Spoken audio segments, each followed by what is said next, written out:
உம் பாதம் பணிந்தேன் என்னாலும் துதியே உம்மை அன்றி யாரை பாடுவே. ஏசையா உந்தன் அன்பு உள்ளம் பொங்குதே. ஏசையா உந்தன் அன்பு உள்ளம் பொங்குதே. புது எண்ணெயால் புது பேலத்தால் புதிய கிருபை புது கவியா. புது எண்ணெயால் புது பேலத்தால் புதிய கிருபை புது கவியால் நிரப்பினிதம் நடத்துகின்றீம். நோதன சாலேமில் சேர்த்திடவே நிரப்பினிதம் நடத்துகின்றீம். நோதன சாலேமில் சேர்த்திடவே உம் பாதம் பணிந்தே என்னாலும் துதியே உம்மை அன்றி யாரை பாடுவே. ஏசையா உள்ளம் பொங்குதே. ஏசையா உந்தன் அன்பு உள்ளம் பொங்குதே. என் இதய தெய்வமே நீ எனது இறைவாருயிரே. என் இதய தெய்வமே நீ எனது இறைவாருயிரே. நேசிக்கிறேன் இயேசுவே உம் நேசமுகம் கண்டிடவே. நேசிக்கிறேன் இயேசுவே உம் நேசமுகம் என்றும் கண்டிடவே. உம் பாதம் பணிந்தே என்னாலும் துதியே உம்மை அன்றி யாரை பாடுவே. ஏசையா உந்தன் அன்பு உள்ளம் பொங்குதே. ஏசையா உந்தன் அன்பு உள்ளம் பொங்குதே. ஆமாண்டவரே, உம்முடைய பிரசன்னம் உம்முடைய சமூகம் எங்கள் மத்தியில் இருக்கிறதுக்காக நாங்கள் நன்றி செலுத்துகிறோமப்பா. நீர் எப்போது எங்களோடு கூட இருக்கிறீர். என் நாமத்தை பிரஸ்தாபம் பண்ணுகிற எந்த ஸ்தானத்தில் நான் வந்து உங்களை ஆசீர்வதிப்பேன்னு சொன்னீரப்பா. நீர் எங்கள் மத்தியில் பிரத்யட்சமாய் பிரசன்னமாக இருக்கிறதுக்காக ஸ்தோத்திரம். தகப்பன் தன் பிள்ளைகளை தூக்கி சுமந்து வருகிறது போல இந்த 2023ஆம் ஆண்டில் இந்த நாள் வரையில் நீர் எங்களை தூக்கி சுமந்து வந்த நம்முடைய கிருபைக்காக ஸ்தோத்திரம். கழுகு தன் சட்டைகளை விரித்து தன் குஞ்சுகள் மேலே அசைவாடுகிறது போல நீர் எங்கள் மேலே அசைவாடி இந்த நாள் வரை நடத்தி வந்த நம்முடைய கிருபைக்காக நன்றியப்பா. ஒரு புதிய ஆண்டுக்குள்ள புது பலனோடு புது கிருபையோடு புதிய அபிஷேகத்தோடு புதிய வல்லமையோடு கூட அங்கே கடந்து செல்லும்படியாய் இந்த நாளில் உங்களுடைய சமூகத்தில் கூட்டி சேர்த்த கிருபைக்காக ஸ்தோத்திரம். இந்த நாளில் வல்லமையின் மேலே வல்லமை உடைய பிள்ளைகளுக்கு உண்டாகட்டும். கிருபையின் மேலே கிருபை உண்டாகட்டும். தைரியத்தின் மேலே தைரியம் உண்டாகட்டும் ஆண்டவர். மகிமையின் மேலே மகிமை உண்டாகட்டும். அபிஷேகத்தின் மேலே அபிஷேகம் உண்டாகட்டும். அக்கினியின் மேலே அக்கினி உண்டாகட்டும் ஆண்டவர். என் பாத்திரம் நிரம்பி வழிகிறது என்று சொல்லும்படியாக தேவனுடைய கிருபையினால் நிரம்பி வழியட்டும். சமாதானத்தினால் நிரம்பி வழியட்டும் ஆண்டவர். சந்தோஷத்தினால் நிரம்பி வழியட்டும். வல்லமை வரங்களினால் நிரம்பி வழியட்டும் ஆண்டவர். ஆண்டவர் நிரம்பி வழிவார்களாக. 133ஆம் சங்கீதம் சொல்லுகிறபடியே இதோ சகோதரர்களுக்கு ஒருமித்து வாசம் பண்ணுவது எத்தனை இன்பமும் நன்மை ஏற்றதுமாக இருக்குதுன்னு சொன்ன வார்த்தையின்படி இது ஆரோடைய சிரசில் ஊற்றப்பட்டு அவன் தாடியிலிருந்து அங்கிகளில் வடிகிறதுமான சுத்தமான தைலத்துக்கு ஒப்பாக இருக்குதுன்னு சொன்னீரப்பா. எர்மோன் மலையின் மேலே சியோன் மலை மேலே இறங்குற சுத்தமான பனிகோப்பாக இருக்குதுன்னு சொன்னீரப்பா. தேவனாகிய கர்த்தர் ஆசீர்வாதத்தை ஜீவனை கட்டளையிடுகிறீர் ஆண்டவர். இந்த காலவேளையில் உங்களுடைய அபிஷேகம் எல்லார் மேலும் ஆளுகை செய்வதாக இஸ்ரவேலில் புல்லின் மேலே பனி இறங்குவது போல உடைய வசனம் எல்லார் மேலே இறங்கட்டும் ஆண்டவர். அவளே ஆண்டவர் லீலி புஷ்பத்தை போல மலருவார், லீபனோனை போல வேறொன்றுவான் என்று சொன்ன வார்த்தையின்படி அவன் கிளைகள் ஓங்கி படரும் என்று சொன்னீர் ஆண்டவர்.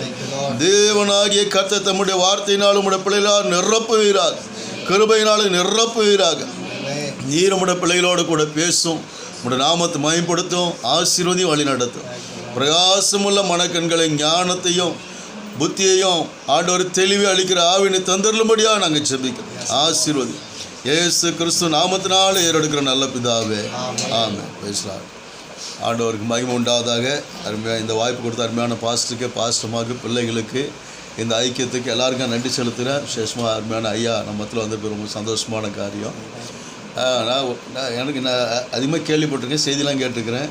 ஒரு நாள் சந்திப்பேன் அப்படின்னு சொல்லி, அதுதான் என்னோடய விசுவாசம். ஒரு நாள் சந்திப்பேன், ஆண்டவர் என்றைக்கு நிச்சயத்திருக்கிறாரோ அன்றைக்கி அவரை சந்திப்பேன் அப்படின்ற ஒரு விசுவாசம் உண்டு. அதுபோல் இன்றைக்கு அருமையான ஐயாவை சந்திக்க முடியாத கர்த்தர் கிருபை செய்திருக்கிறார். நன்றி. இந்த 2023 ஆண்டவர் கிருபையாய் நமக்கு நடப்பித்து கொடுத்தார். இந்த 24ஆம் ஆண்டுலேயும் நம்ம கடந்து சொல்ல போகிறோம். 24ஆம் ஆண்டு எப்படி இருக்கும் அப்படின்னு சொல்லி பல செய்திகள் யூடியூப்லாம் பார்த்திங்கன்னா நம்மளை ரொம்ப மிரட்டுற மாதிரி, பயப்படுற மாதிரி, ரொம்ப பயங்கரமாக இருக்குது எல்லாமே. நான் கூட ரொம்ப பயந்து போய்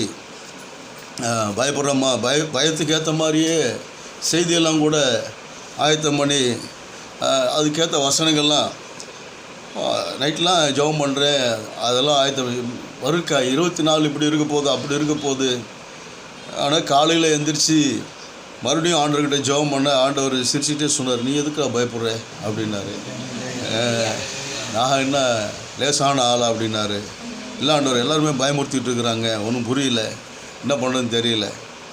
அப்போது ஆண்டவர் சொன்னார், 2024 என்ன நடக்க போகுது தெரியுமா அப்படின்னாரு. என்ன ஆண்டவர் நடக்க போகுது? என்ன நடக்க போகுது அப்படின்னா, என்ன இல்லாமோ நடக்க போகுது அப்படி என்ன இல்லாமோ நடக்க போகுது. I am a thrilling God. அல்லேலூயா. நான் ஒரு த்ரில்லிங்கான காரியத்தில் என்ன பண்ணுவேன், நான் செய்வேன். நான் எல்லாத்தையும் சொல்கிறது கிடையாது, ஆனால் என் சமூகத்தில் காத்திருக்கிறவங்கள நான் பயன்படுத்துவேன். அதுதான் ஆண்டவர், என் சமூகத்தில் காத்திருக்கிறவங்கள நான் பயன்படுத்துவேன். அங்கே வந்து விழுந்து கிடக்கணும், அவருடைய சமூகத்தில் விழுந்து கிடக்கணும். எப்போ எங்கே கொண்டு போகணும்னு தெரியாது. என்னோடய சமூகத்தில் விழுந்து கிடந்தால் நீ உன்னுடைய திட்டங்கள்லாம் ஒன்றும் கிடையாது. என்னுடைய திட்டம் 100%, 100% என்னுடைய திட்டத்தை நான் நிறைவேற்றுவேன் அப்படின்னு இருக்கிற ஆண்டவர். யாரெல்லாம் விழுந்து கிடக்கிறாங்களோ அவங்கள கூட 100% காரியங்களை கர்த்தர் செய்வார்னா நிறைவேற்றுவார். 100%, 100%. அப்போது நாம் என் வாழ்க்கையில் A to Z எல்லாமே நீங்கள் தான் ஆண்டவரை, எல்லாம் நீங்கள் தான். நாங்கள் எப்பவும் 2022 வரைக்கும் புதன்கிழமை அதிகாலை ஜெபம் நடத்துவோம் சர்ச்சில், புதன்கிழமையில். ஆனால் அது 2023 ஆரம்பிக்கும் போது வைராக்கியமாக தினந்தோறும் அதிகாலை ஜெபம் சர்ச்சில் தினந்தோறும் அதிகாலை ஜெபம் நடத்திக்கிட்டே இருக்கும் பொழுது ஆண்டவர் என்கிட்ட கேட்டார், இந்த சர்ச்சுக்கு நீ என்ன பண்ண போகிற அப்படின்னாரு. நான் ஒன்றுமே பண்ண மாட்டேன் அப்படின்ட்டு. நான் ஒன்றுமே பண்ண மாட்டேன் ஆண்டவரை, இதிலேருந்து சிறு துரும்ப கூட நான் நகட்ட மாட்டேன்.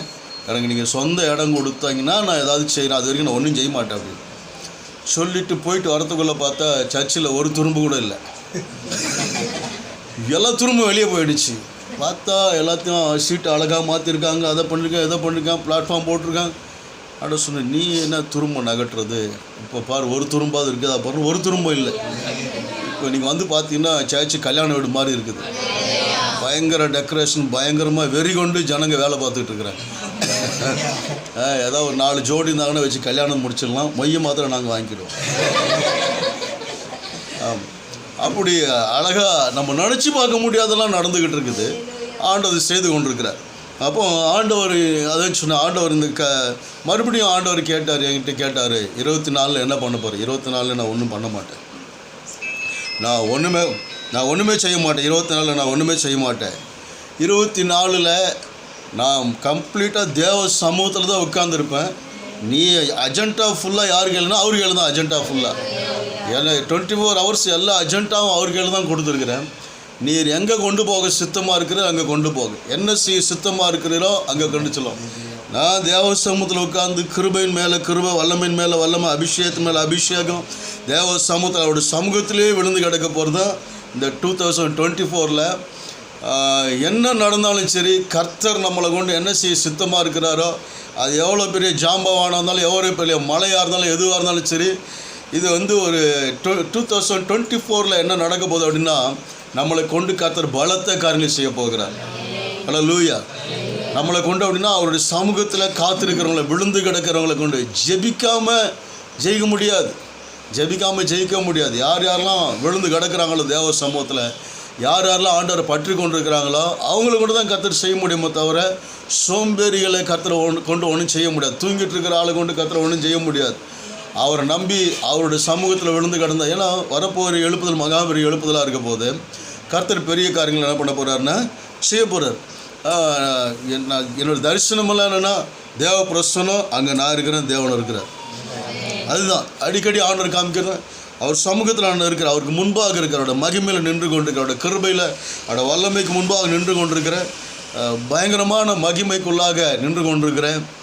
அவர் என்னெல்லாம் செய்ய போகிறாரு எனக்கு தெரியாது. ஆண்டவர் தான் சொன்னால் என்னெல்லாம் செய்ய போகிறேன்னு ஒன்றும் சொல்ல மாட்டேன், ஆனால் நான் செய்வேன். உன்னோடு கூட இருந்து நான் செய்யும் காரியம் பயங்கரமாக இருக்கும், பயங்கரமாக இருக்கும். அந்த பயங்கரமாக இருக்குன்றதுக்கு நிறைய காரியங்களை சொல்லுங்க. மிராக்கல் அப்படின்றாரு, ஒண்டர் அப்படின்றாரு, எக்ஸலன்ஸ், மார்வல்ஸ், என்னென்னமோ ஆண்டவர் சொல்லிக்கிட்டே இருக்கிறார். அப்போ ஆண்டவர் ஆதியாகமத்தை ஆரம்பிக்கும் பொழுது, ஆதியாகமம் 1ஆவது அதிகாரத்தை ஆரம்பிக்கும் போது பூமியானது ஒழுங்கின்மை வெறுமையுமாக இருந்தது, ஆழத்தின் மேலே இருள் இருந்தது, தேவ ஆவியானவர் ஜலத்தின் மேலே அசைவாடி கொண்டிருந்தார். அடுத்து என்ன நடக்க போகுதுன்றது வானத்துக்கும் தெரியாது, பூமிக்கும் தெரியாது. ஆனால் அவர் செய்ய நினைத்தது ஒன்றும் தடைபடவே இல்லை. அவர் வானத்தில் மாற்றங்களை உண்டாக்கினார், பூமியில் கர்த்தர் மாற்றங்களை என்ன செய்தார்னா உண்டாக்கினார், சமுத்திரத்தில் கர்த்தர் மாற்றங்களை உண்டாக்கினார். அவர் செய்ய நினைத்தது அவர் உண்டாக்கணும் தான் இன்றைக்கு வரைக்கும் என்ன பண்ணிகிட்டு இருக்கிறோம், நாம் ஆண்டு அனுபவித்து கொண்டே இருக்கிறோம். அதேபோல் ஆண்டவர் சொல்லார், அன்னைக்கும் வானத்திலும் பூமியிலும் சகல அதிகாரம் படைத்த என்னோட வல்லமை நான் விளங்க பண்ணினேன். இன்றைக்கும் வானத்திலும் பூமியிலும் சகல அதிகாரம் படைத்திருக்கிறேன் நான். இன்றைக்கும் நான் செஞ்சேன், என்னோடய வல்லமை நான் செய்வேன், நான் விளங்க பண்ணுவேன், நான் உன்னோடு கூட இருப்பேன். நமக்கு வானத்து மேலே அதிகாரம் இருக்குது, பூமி மேலே அதிகாரம் இருக்குது, எல்லா மிருக ஜீவனுக்கு மேலே, எல்லா பயிர் பச்சை எல்லாவற்றின் மேலே அதிகாரம் இருக்குது. நம்ம தமிழக அரசு கொஞ்ச நாளைக்கு முன்னாடி கர்நாடகாக்காரங்கிட்ட என்ன பண்ணாங்க, எங்களுக்கு தண்ணி கொடுங்க. அவங்க சொல்கிறாங்க, நாங்கள் ஒரு சொட்டு கூட கொடுக்க மாட்டேன் அப்படின்னாங்க. நாங்கள் ஜெபம் பண்ணி எதுக்கு அங்கே போய் கேட்டுட்ருங்க, தண்ணி கொடுக்குறவர் அவர் கேட்டால் கொடுக்க போகிறார். ஜெபம் பண்ணோம், தண்ணி வேணுன்ற அளவுக்கு. அங்கேருந்து என்னது தண்ணி, இங்கே சென்னையிலே தண்ணி ஃபுல்லாக. சென்னையில் அது போதாதுன்ட்டு இந்த பக்கம் திருநெல்வேலி, தென்காசி, கன்னியாகுமரி, திருநெல்வேலி எல்லாத்துலேயும் போதுமா தண்ணி. ஆண்டவர் நான் கொடுக்குறவர் அவர். இந்த விவசாயிகள் கூட பார்த்திங்கன்னா போயிட்டு அங்கே கொடு இங்கே கொடுன்னு கொடுக்குறவர் அவர், எல்லா சப்ளையும் பண்ணுறவர் ஆண்டவர் பாருங்கள். அப்போது தேவன் நமக்கு எல்லாவற்றையும் கொடுக்குறவராக இருக்கிறபடினால நமக்கு எல்லாவற்றுமே நமக்கு அதிகாரம் இருக்கிறது பாருங்கள். நம்ம ஜெபம் பண்ணால் எல்லாத்தையும் கர்த்தர் நிரப்புவார். நாம் என்னெல்லாம் சொல்கிறோமோ அதையெல்லாம் கர்த்தர் என்ன பண்ணுறாருன்னா செய்கிறார். சொல்ல வேண்டியது நம்மளோட வேலை, செய்ய வேண்டியது அவருடைய வேலை. விசுவாச வார்த்தையை பேசு அப்படின்றார், நீ பேசு, எல்லாம் நடக்கும், எல்லாத்தையும் கர்த்தர் செய்வார். அப்போது இந்த ஆதியாகமம் 1ஆம் அதிகாரத்திலே அந்த சிருஷ்டியினுடைய அற்புதங்களை நாம் என்ன செய்கிறோம் பார்க்குறோம். அதில் மாத்திரமல்ல, இன்றைக்கு நம்முடைய வாழ்க்கையில் கூட தேவன் அப்படிப்பட்ட காரியங்களை செய்கிறவராகத்தான் என்ன செய்கிறாருன்னா இருக்கிறார். எதெல்லாம் இல்லையோ அதையெல்லாம் கர்த்தர் உண்டாக்குவார்.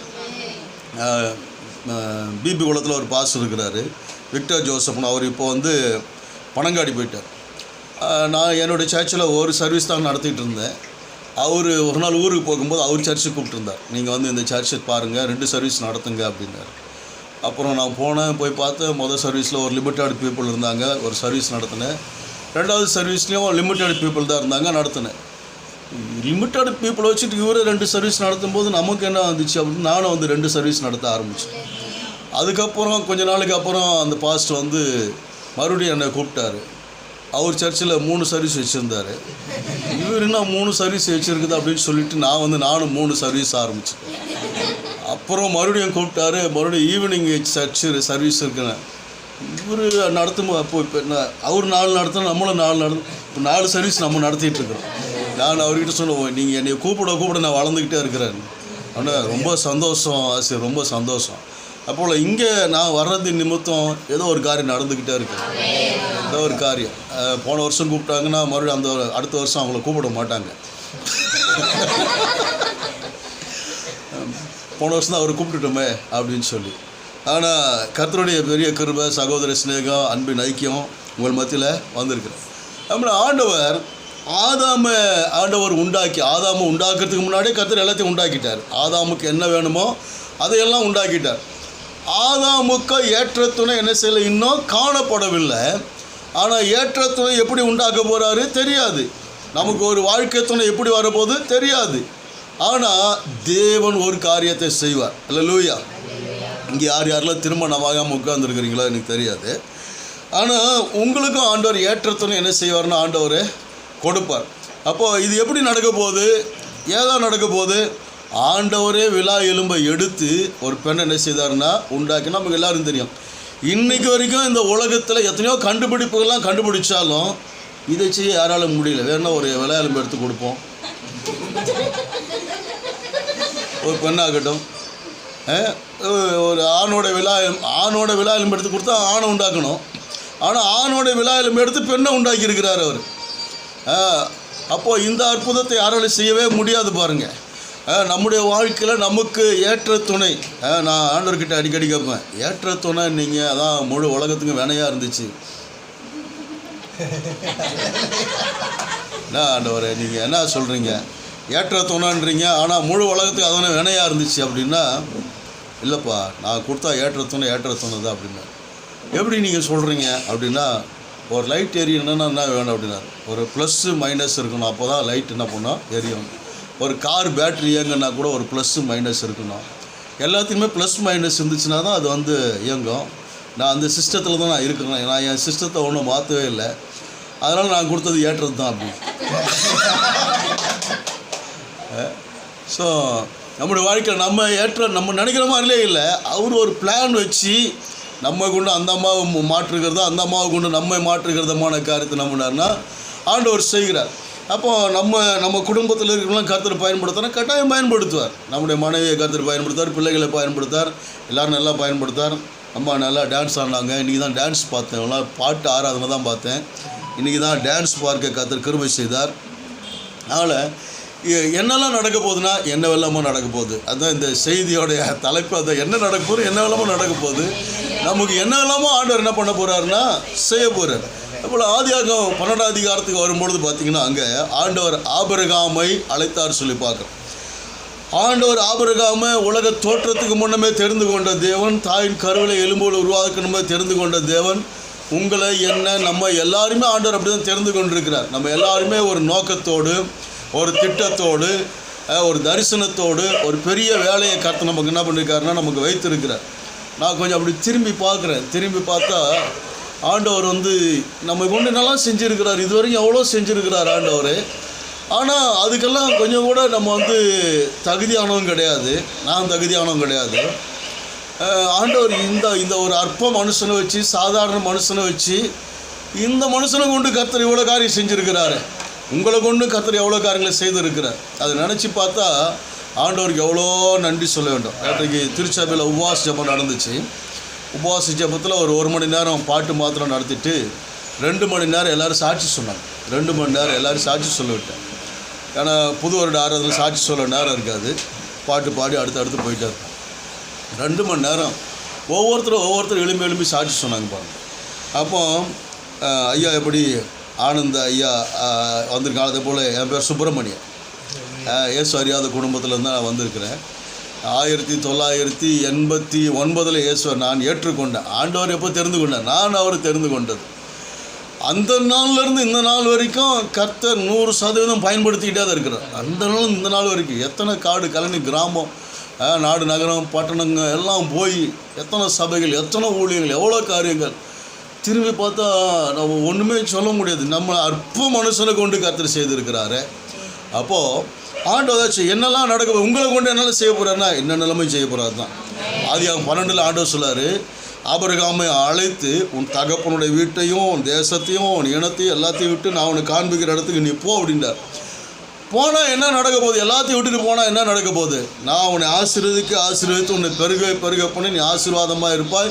உன்னை ஆசீர்வதிக்கிறவர்களை ஆசீர்வதிப்பேன், உன்னை சபிக்கிறவர்களை சபிப்பேன் அப்படின்ற பூமியில் உள்ள வம்சங்களாக உனக்குள்ளே ஆசீர்வதிக்கப்படும்.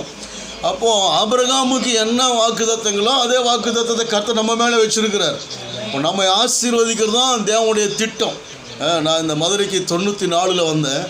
வரும்போது அட்டையில் செஞ்ச சூட் கேஸும் அட்டைப்பட்டி நிறைய புஸ்தகம் கொண்டாந்து, அவ்வளோதான்.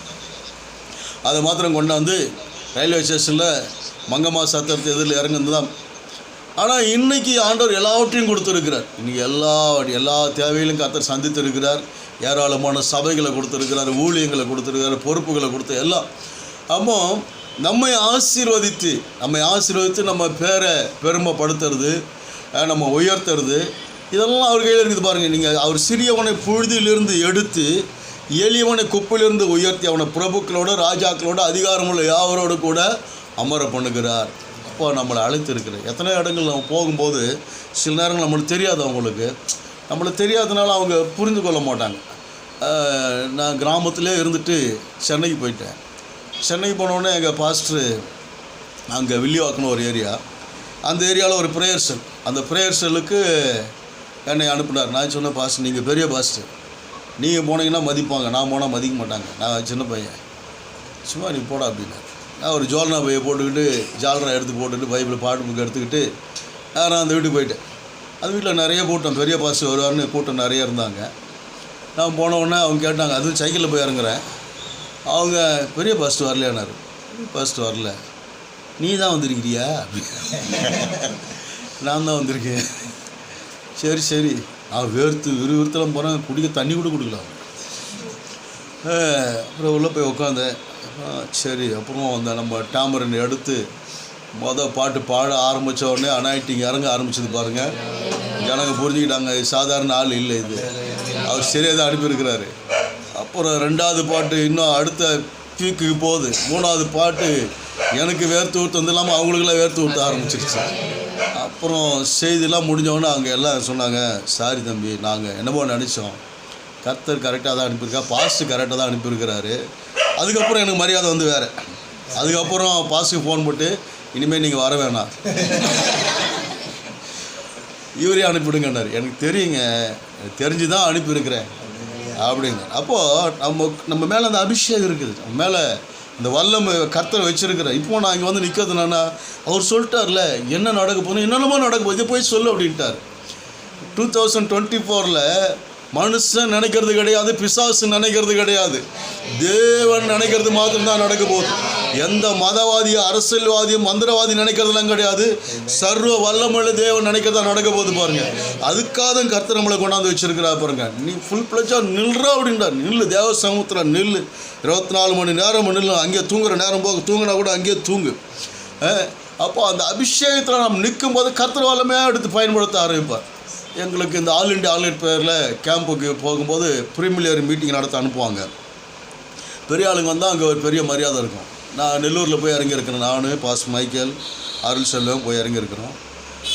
எங்களுக்கு ட்ரெஸ் மாற்றத்துக்கு கூட இடம் கொடுக்கல. அவங்க அந்த ஓரமாக போயிருமோ ஏதோ ஒரு வயக்காட்டில் மாற்றின மாதிரி மாற்றிக்கிட்டு வந்தோடனே கேட்டாங்க, யார் பேச போகிறது? நான் தான் பேச போகிறேன். சரி. அப்புறம் இவர் பாட்டு நடத்துவார், இவர் ஜபம் நடத்துவார். அவர் பாட்டு நடத்துகிறார், அவர் ஜபம் நடத்தினார்.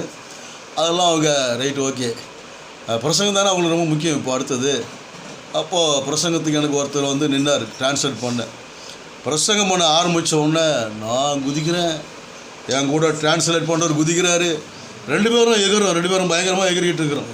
அனாயிட்டிங்கில் அவங்க தெலுங்காரங்களா, அவங்க எல்லாம் பயங்கரமாக தெலுங்குல ஆர்ப்பரிக்கிறாங்க. మన దేవుడు మన నైనా పెద్ద దేవుడు என்ன ஆண்டவரை உயர்த்துறாங்க. அப்போது இதுக்கெல்லாம் அவங்க அடுத்து சொன்னேன்னா, நாங்கள் உங்களை வந்து சரியான விதத்தில் கனம் பண்ணலை, நாங்கள் உங்களை மரியாதை செலுத்தலை, ஆனால் நாங்கள் தோற்றத்தை பார்த்து என்ன பண்ணோம், அப்படி இருந்துட்டோம். உங்களோடு கூட ஆண்டவர் இருக்கிறார். அப்போ நம்ம கூட ஆண்டவர் இருக்கிறார். நம்ம கூட ஆண்டவர் இருக்கிறதுனால எங்கே போனாலும் ஆண்டவர் நம்மளை மகிமைப்படுத்த தான் செய்வார், நம்ம ஆசீர்வதிக்க தான் செய்வார். அதான் சொல்லிட்டு, நான் உன்னை ஆசீர்வதித்து உன்னை பெருக பண்ணுவேன். அந்த நாட்களில் கிராமத்தில் ஊழியத்துக்கு போகும்போது சைக்கிள் தான், என் கூட ஒரு 5-6 பேர் வந்தாங்க. தெருவில் நின்று பிரசங்கம் பண்ணுவேன், தெருவில் நின்று கற்றுவேன், வயக்காட்டில் நின்று கற்றுவேன், ஏரிக்காரில் நின்று கற்றுவேன். அது மாதிரி ஒரு நாள் எல்லோரும் கூட்டிகிட்டு போயிட்டே இருந்தேன்.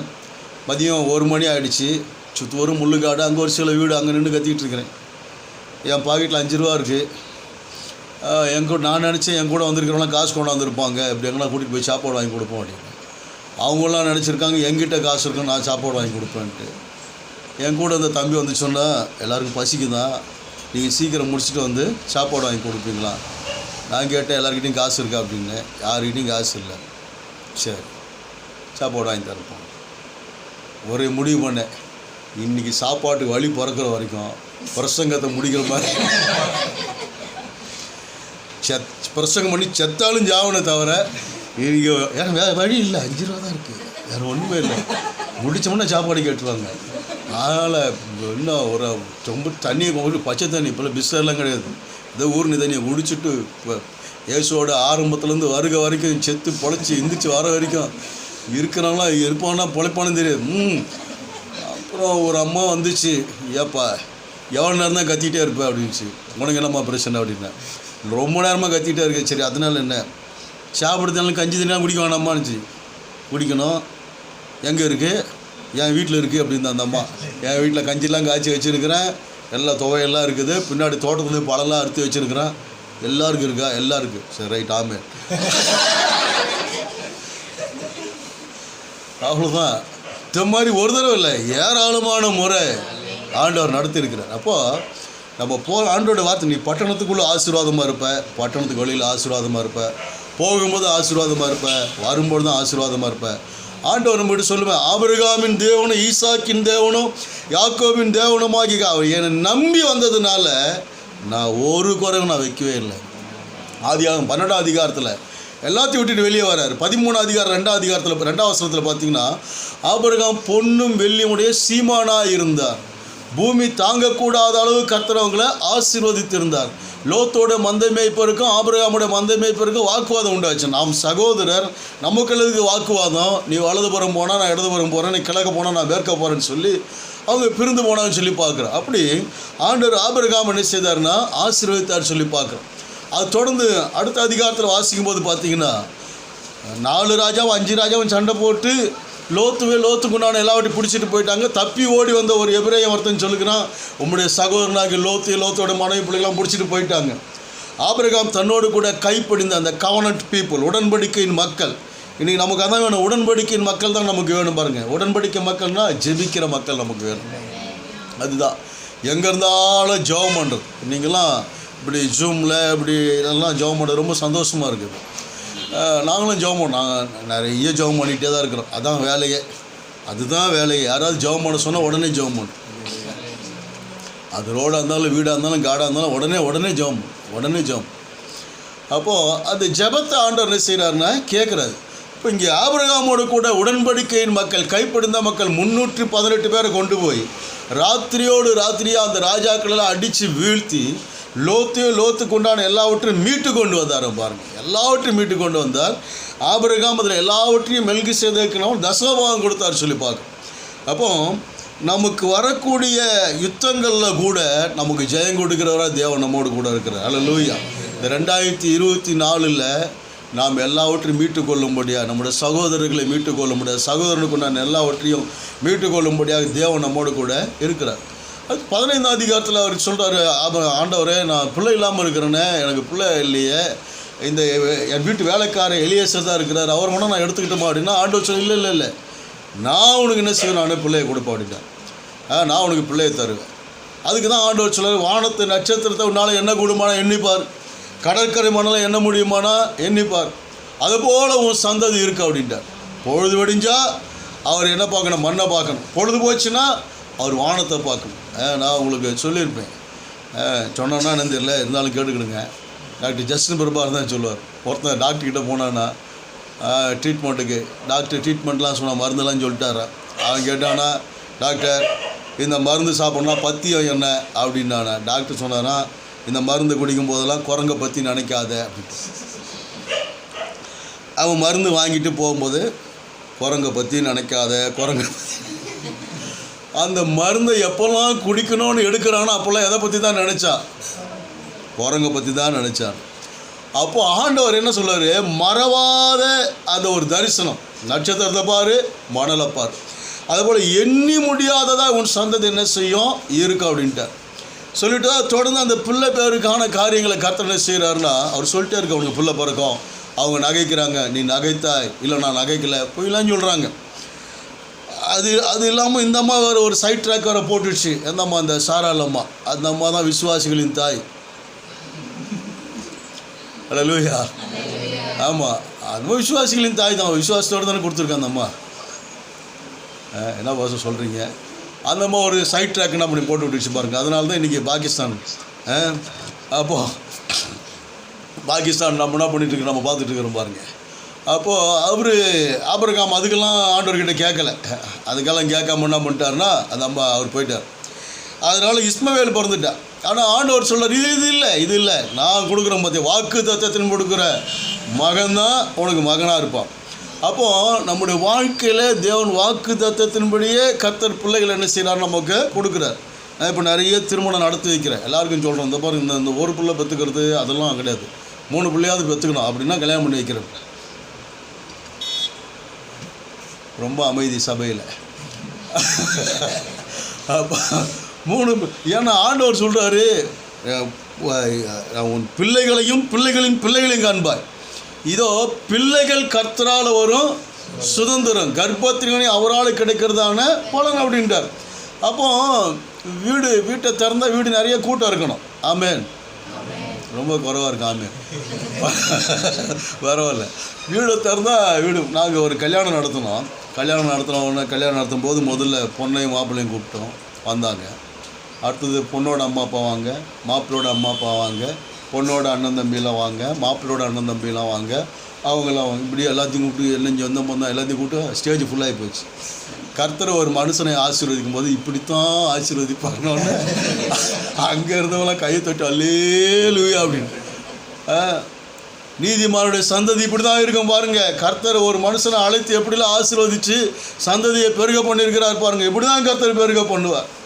அப்போது இங்கே ஆபிரகாமுக்கு ஆண்டவர் சொல்கிறாரு, இல்லைப்பா இவர் இல்லைப்பா, எலியேசரும் கிடையாது, இஸ்மவேலும் இல்லை, நான் அவனுக்கு கொடுக்குற புல்லு தான். அது பிறகுறதுக்குள்ளே ஒரு பெரிய போராட்டம் பாருங்கள். யாரெல்லாம் என்ன இவர் பேரை வேறு மாற்றி வச்சுட்டார். ஆபிரகாம்னு இருந்தவரை ஆபிரகாம்னு மாற்றிட்டார். சாராயின்னு இருந்தம்மாவை சாராள்னு மாற்றிட்டார். பேர் மாற்றுறதுல ஆண்டவர் பெரியார். பேரை மாற்றி அந்த பேருக்கு ஏற்றபடியே கர்த்தர் என்ன செய்கிறாருன்னா ஆசீர்வதிக்கிறார். உங்களுக்கெல்லாம் பேரை மாற்றிருப்பாங்க, பேரை மாற்றலனாலும் பரவாயில்ல, ஆண்டவர் நமக்கு ஒரு புது பேர் என்ன பண்ணுறாரு, ஜீவ புஸ்தகத்தில் கர்த்தர் வைத்திருக்கிறார். அப்போ அடிக்கடி இந்த பலவீனம் நடக்குது. அடிக்கடி சோர்ந்து போகிறாரு, அடிக்கடி ஆண்டவர் பலப்படுத்துகிறாரு, இதெல்லாம் நடக்குது. ஆனால் அந்த 99வது வயசில் ஆண்டவர் சொல்லார், நீ எனக்கு முன்பாக நடந்துட்டு உத்தமனாக இரு, இது வரைக்கும் விளையாடினதெல்லாம் போதும், இனிமேல் விளையாடாத, இது ஒரு முக்கியமான நேரம் அப்படின்ட்டு. வருகிற வருஷத்தில் குறித்த காலத்தில் சாரால் உனக்கு என்ன பண்ணுவார், பிள்ளையை பெறுவாள், இது கட்டாயம் நடந்தே தீரும். அதுபோல் நம்முடைய இந்த 2024 நம்ம விளையாடுற ஆண்டு கிடையாது, வெரி சீரியஸான ஒரு ஆண்டு பாருங்கள். நிச்சயமாய் அற்புதங்களை பெற்றுக்கொள்ளுகிறதான, நம்ம மூலமாக ஜனங்களை அற்புதங்களை பெற்றுக்கொள்ளுகிறதான ஒரு ஆண்டாக ஆண்டவர் வைத்திருக்கிறார். என் மகன் பிறந்தது அவனுக்கு சொன்னா தெரியாது. எனக்கு 2 பெண் பிள்ளைங்க இருந்தாங்க, 2 பெண் பிள்ளைங்க இருக்காங்க, இப்போ இருக்கிறாங்க.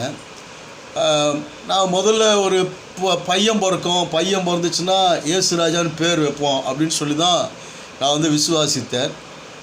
ஸ்கேன்லாம் பார்க்கல. முதல்ல பொண்ணு பிறந்துச்சு, அதுக்கு விக்டோரியா தேவக்கருபை அப்படின்னு பேர் வச்சுட்டேன். 2வது குழந்தை பிறக்கும்போது, அதாவது பையன் அதுக்கு ஏசுராஜான்னு பேர் எப்போன்னு பார்த்தா 2வது பொண்ணாக பிறந்துருச்சு.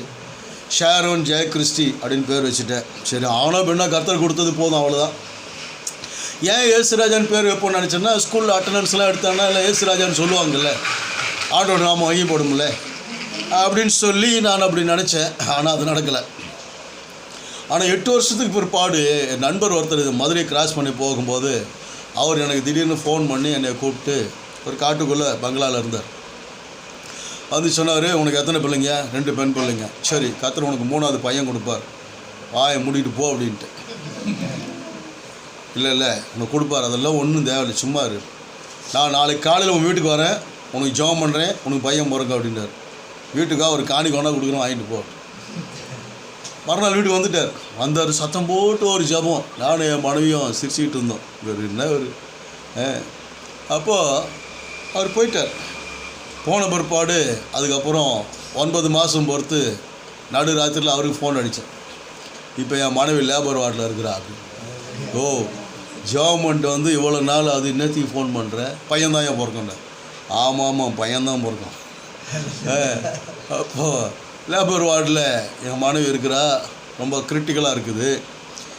அப்புறம் ஆப்ரேஷன் தேட்டர் கொண்டு போயிட்டாங்க. 2 டெலிவரியும், ஒன்று நார்மல், ஒன்று ஃபோர்சப்ஸு. இது கொஞ்சம் கிரிட்டிக்கல். ஆப்ரேஷன் தேட்டர் கொண்டு போயிட்டாங்க.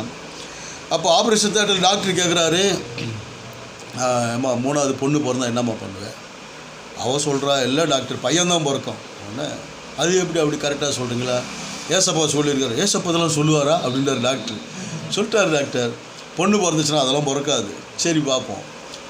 இப்போ 3வது பார்த்திங்கன்னா கரெக்டாக நைட்டு மணி 12:05 பையன் பிறந்துட்டான். அல்லேலூயா. சரியில்லை. அப்போ சிலர் இவர் பையன் போது தான் நம்ம எதுக்கு அல்லேலூயா சொல்லுங்க. பையன் பிறந்துட்டான். பையன் பிறந்தோடனே நான் ஹாஸ்பிட்டல் எல்லாம் ரெடி பண்ணி கொடுத்துட்டு வீட்டுக்கு வரேன். நைட்டாக வீட்டுக்கு வந்து வீட்டெல்லாம் க்ளீன் பண்ணால் மேலேருந்து ஒரு டைரி வந்து கீழே விழுது. அந்த டைரியில் பார்த்திங்கன்னா என்னோடய திருமணத்துக்கு முன்னாடி ஒரு கிராமத்துக்கு ஊழியத்துக்கு போகும்போது அங்கே பஸ் ஸ்டாண்டில் எழுதியிருக்கேன். அந்த டைரியில் எனக்கு திருமணமாகும், எனக்கு 3 பிள்ளைங்க பிறகுன்னு அதை எழுதி வச்சுருக்கேன். எழுதுனதோடு இந்த டைரியை மறந்துட்டேன், எழுதுனதையும் மறந்துட்டேன்.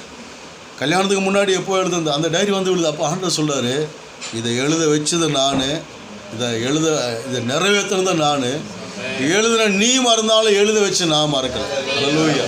இப்போ நமக்குன்னு ஆண்டவர் சில காரியங்கள் எழுதியிருக்கிறார் பார்த்தீங்களா, அந்த காரியம் நடந்தே தீரும். இந்த பிரச்சனை நிறைய இடத்துல பண்ணியிருக்கிறேன். முடிஞ்ச உடனே ஜனங்க கேட்பாங்க, இப்போ அந்த பையனுக்கு என்னங்க பேர் வச்சுங்க? அப்போது அந்த பையனுக்கு வந்து என் மனைவியோட கனவுல வந்து ஆண்டவர் சொல்கிறார், எரேமியாவை நான் அவனை கொடுக்குறேன் அப்படின்னு. உடனே அவள் ஜெபம் பண்ணி சரியான.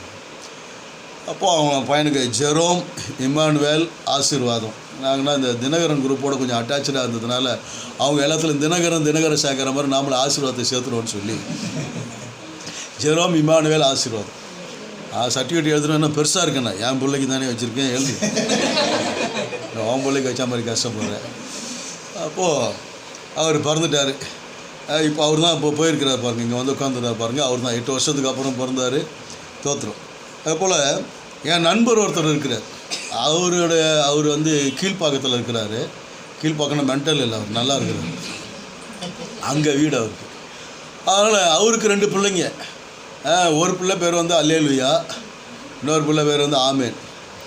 அங்கே ரோட்டில் போனால் பசங்க அல்லேலூயா அல்லேலூயா, பையனை கொடுக்கும்போது ஆமேன். ஸ்கூலில் அட்டண்டன்ஸ் எடுக்கிறாங்க, அல்லேலூயா உள்ளேனையா ஆமேன் ஆமேன். நான் என்னண்ணே இப்படி வச்சுருக்கீங்க பேரண்ணா? நம்ம அல்லேலூயா சொல்கிறானா இப்போ டெய்லி சொல்கிறான் பார்த்தியா, எல்லா ஸ்கூலில் எல்லாம் சொல்கிறான், ரோட்டில் எல்லாம் சொல்கிறான் பார்த்தியா அல்லேலூயா. நீங்கள் யாரும் அப்படி வச்சிடாதீங்க, வைக்கிறதுனா வச்சுக்கலாம், ஒன்றும் பிரச்சனை இல்லை. இன்னொரு பிரசங்க அப்படி சொல்லும்போது சொன்னார், ஒருத்தர் வருஷத்தில் ஒரு குழந்தைய கொண்டாந்தாரா, ஆச்சரியமாக அந்த குழந்தை பிறந்ததுனால அந்த குழந்தைக்கு பேர் ஆச்சரிய குறின்னு வச்சார். அதுக்கடுத்து சில வருஷங்களுக்கு அப்புறம் இன்னொரு குழந்தைய கொண்டாந்தாரா, அதுக்கு கமான் பேர் வச்சார். 3ஆவது அவனை கொண்டாந்தானே பாருங்கள், ஃபுல் ஸ்டாப்னு பேர் வச்சு. அப்போது இங்கே ஆபிரகாமுக்கு ஆண்டவர் கொடுத்த பேபி, இந்த மிராக்கல் பேபி, வாக்கு தத்தத்தின்படியாக பிறந்த பேபி, அவர் சொன்னதை கட்டாயம் அவர் என்ன செய்கிறார்னா நிறைவேற்றுகிறார். என்னுடைய 2வது அண்ணன், அவர் திருமணமாகி 21 வருஷம் குழந்தை, 21 வருஷம் குழந்தை இல்லை. அவர் கல்யாண வீடியோவில் பார்த்தோம்னா குட்டி குட்டியாக இருந்ததெல்லாம் இப்போ வளர்ந்து கல்யாணமாகி குழந்தை பிறந்துருக்கு. இவருக்கு பிள்ளை இல்லை. அப்போ நாங்கள் கோயம்புத்தூரில் ஜெபம் பண்ணிகிட்ருக்குறோம் ஒரு இரவு ஜெபத்துக்கு. அப்போ எங்கள் அண்ணன் ஃபோன் பண்ணி, தம்பி இந்த மாதிரி நாங்கள் டெஸ்ட்டு பேபி ட்ரை பண்ணோம், அது நல்லா இல்லையா, அதை எடுக்க சொல்லிட்டாங்க, நாங்கள் இனிமேல் குழந்தையும் பிறக்காது அப்படின்னு சொல்லிட்டாங்க. நீ ஒன்றும் கவலைப்படாதீங்கண்ணே, நான் ஜெபம் பண்ணுறேன் அண்ணன், அதை அந்த பேபி எடுத்துருவா வேணாமாண்ணே, அதை எடுக்க வேணாம் அப்படியே இருக்கட்டும். அப்படி ஜெபம் பண்ணுறியா? நிஜம் ரொம்ப அழுதார் எங்கள் அண்ணன். ரொம்ப ஜெபம் பண்ணேன், ஆண்டவரே அந்த குழந்தை அழகாக இருப்பதாக, அழகான கண்கள், அழகான காதுகள், அழகான கை, அழகான மூக்கு, ஆண்டவரே அதுக்கெல்லாம் அது மிராக்கல் பேபியை நான் ஆசீர்வதிக்கிறேன் அப்படிலாம் சொல்லி ஜெபம் பண்ணேன். அடுத்தது அவர் சொன்னார், உங்கள் அண்ணி ரொம்ப உடஞ்சி போயிருக்கிறா, அவளுக்கு ஜெபம் பண்ணேன். அவங்களுக்கு அதே சொல்லி ஜெபம் பண்ணோம். அதுக்கப்புறம் தொடர்ந்து ஜெபம் நடந்துக்கிட்டே இருக்கேன். எங்கள் சொந்தக்காரங்களாம் சொன்னதெல்லாம் என்னென்னா, உங்கள் அண்ணனுக்கு அண்ணி இருக்கிற ஒரே நம்பிக்கை நீங்கள் கும்பிட்ற ஆண்டவரும் உங்களுடைய ஜெபம் மாத்திரம்தான். அவர் சொன்னார், இந்த வளகாப்பெல்லாம் நடத்தலாமாட்டார். நடத்துங்க, நான் வந்து நடத்தி வைக்கிறேன். அப்புறம் நான் போய்ட்டு அவன் வளகாப்பு நாள் வந்துச்சு, ஜெபம் பண்ணேன். ஜெபம் பண்ணி ஆசீர்வதிச்சுட்டு வந்துட்டேன். குறிப்பிட்ட நாள் வந்தபோது ஃபோன் பண்ணார், இப்போ இல்லை லேபரோட கொண்டு போக போகிறாங்க, தியேட்டருக்கு கொண்டு போக போகிறாங்க, ஒன்றும் கவலைப்படாதீங்க, ஆண்டவர் நேர்த்தியாக நடத்துவார். ஜெபம் பண்ண அடுத்த அரை மணி நேரம் 3/4 மணி நேரத்தில் ஃபோன் பண்ணார், அழகான பையன் பிறந்திருக்கிறான். அல்லேலூயா. தேவ பிரசன்னத்தில் பிறந்தபடினால் அவனுக்கு பிரசன்னான்னு பேர் வச்சுருக்கான். அல்லேலூயா. அப்போது இங்கே ஆபிரகாமுடைய வாழ்க்கையில் சரீரம் செத்து போன ஆபிரகாமுக்கும் கர்ப்பம் செத்து போன சாராளுக்கும் ஆண்டவரால் அற்புதம் செய்ய முடியுமானால் தான் ஆண்டவர் சொன்னார், என்ன நடக்கும், என்னெல்லாமோ நடக்கும், என்னெல்லாமோ நடக்கும், என்னெல்லாமோ நடக்கும். இந்த ஆபிரகாமை கொண்டு தான் கர்த்தர் என்ன பண்ணுறாருன்னா காரியங்களை செய்கிறார். இந்த நடுவில் நடந்த காரியம் நமக்கு தெரியும். அபிமெலேக்கு ராஜா இந்த அம்மாவை கூட்டிகிட்டு போயிட்டு, இந்த அம்மா சாரா பாட்டியாக இருந்தால் கூட்டிகிட்டு போயிருக்க மாட்டார், நல்ல பார்ட்டியாக இருந்தாலும் கூட்டிகிட்டு போயிருக்கிறாரு.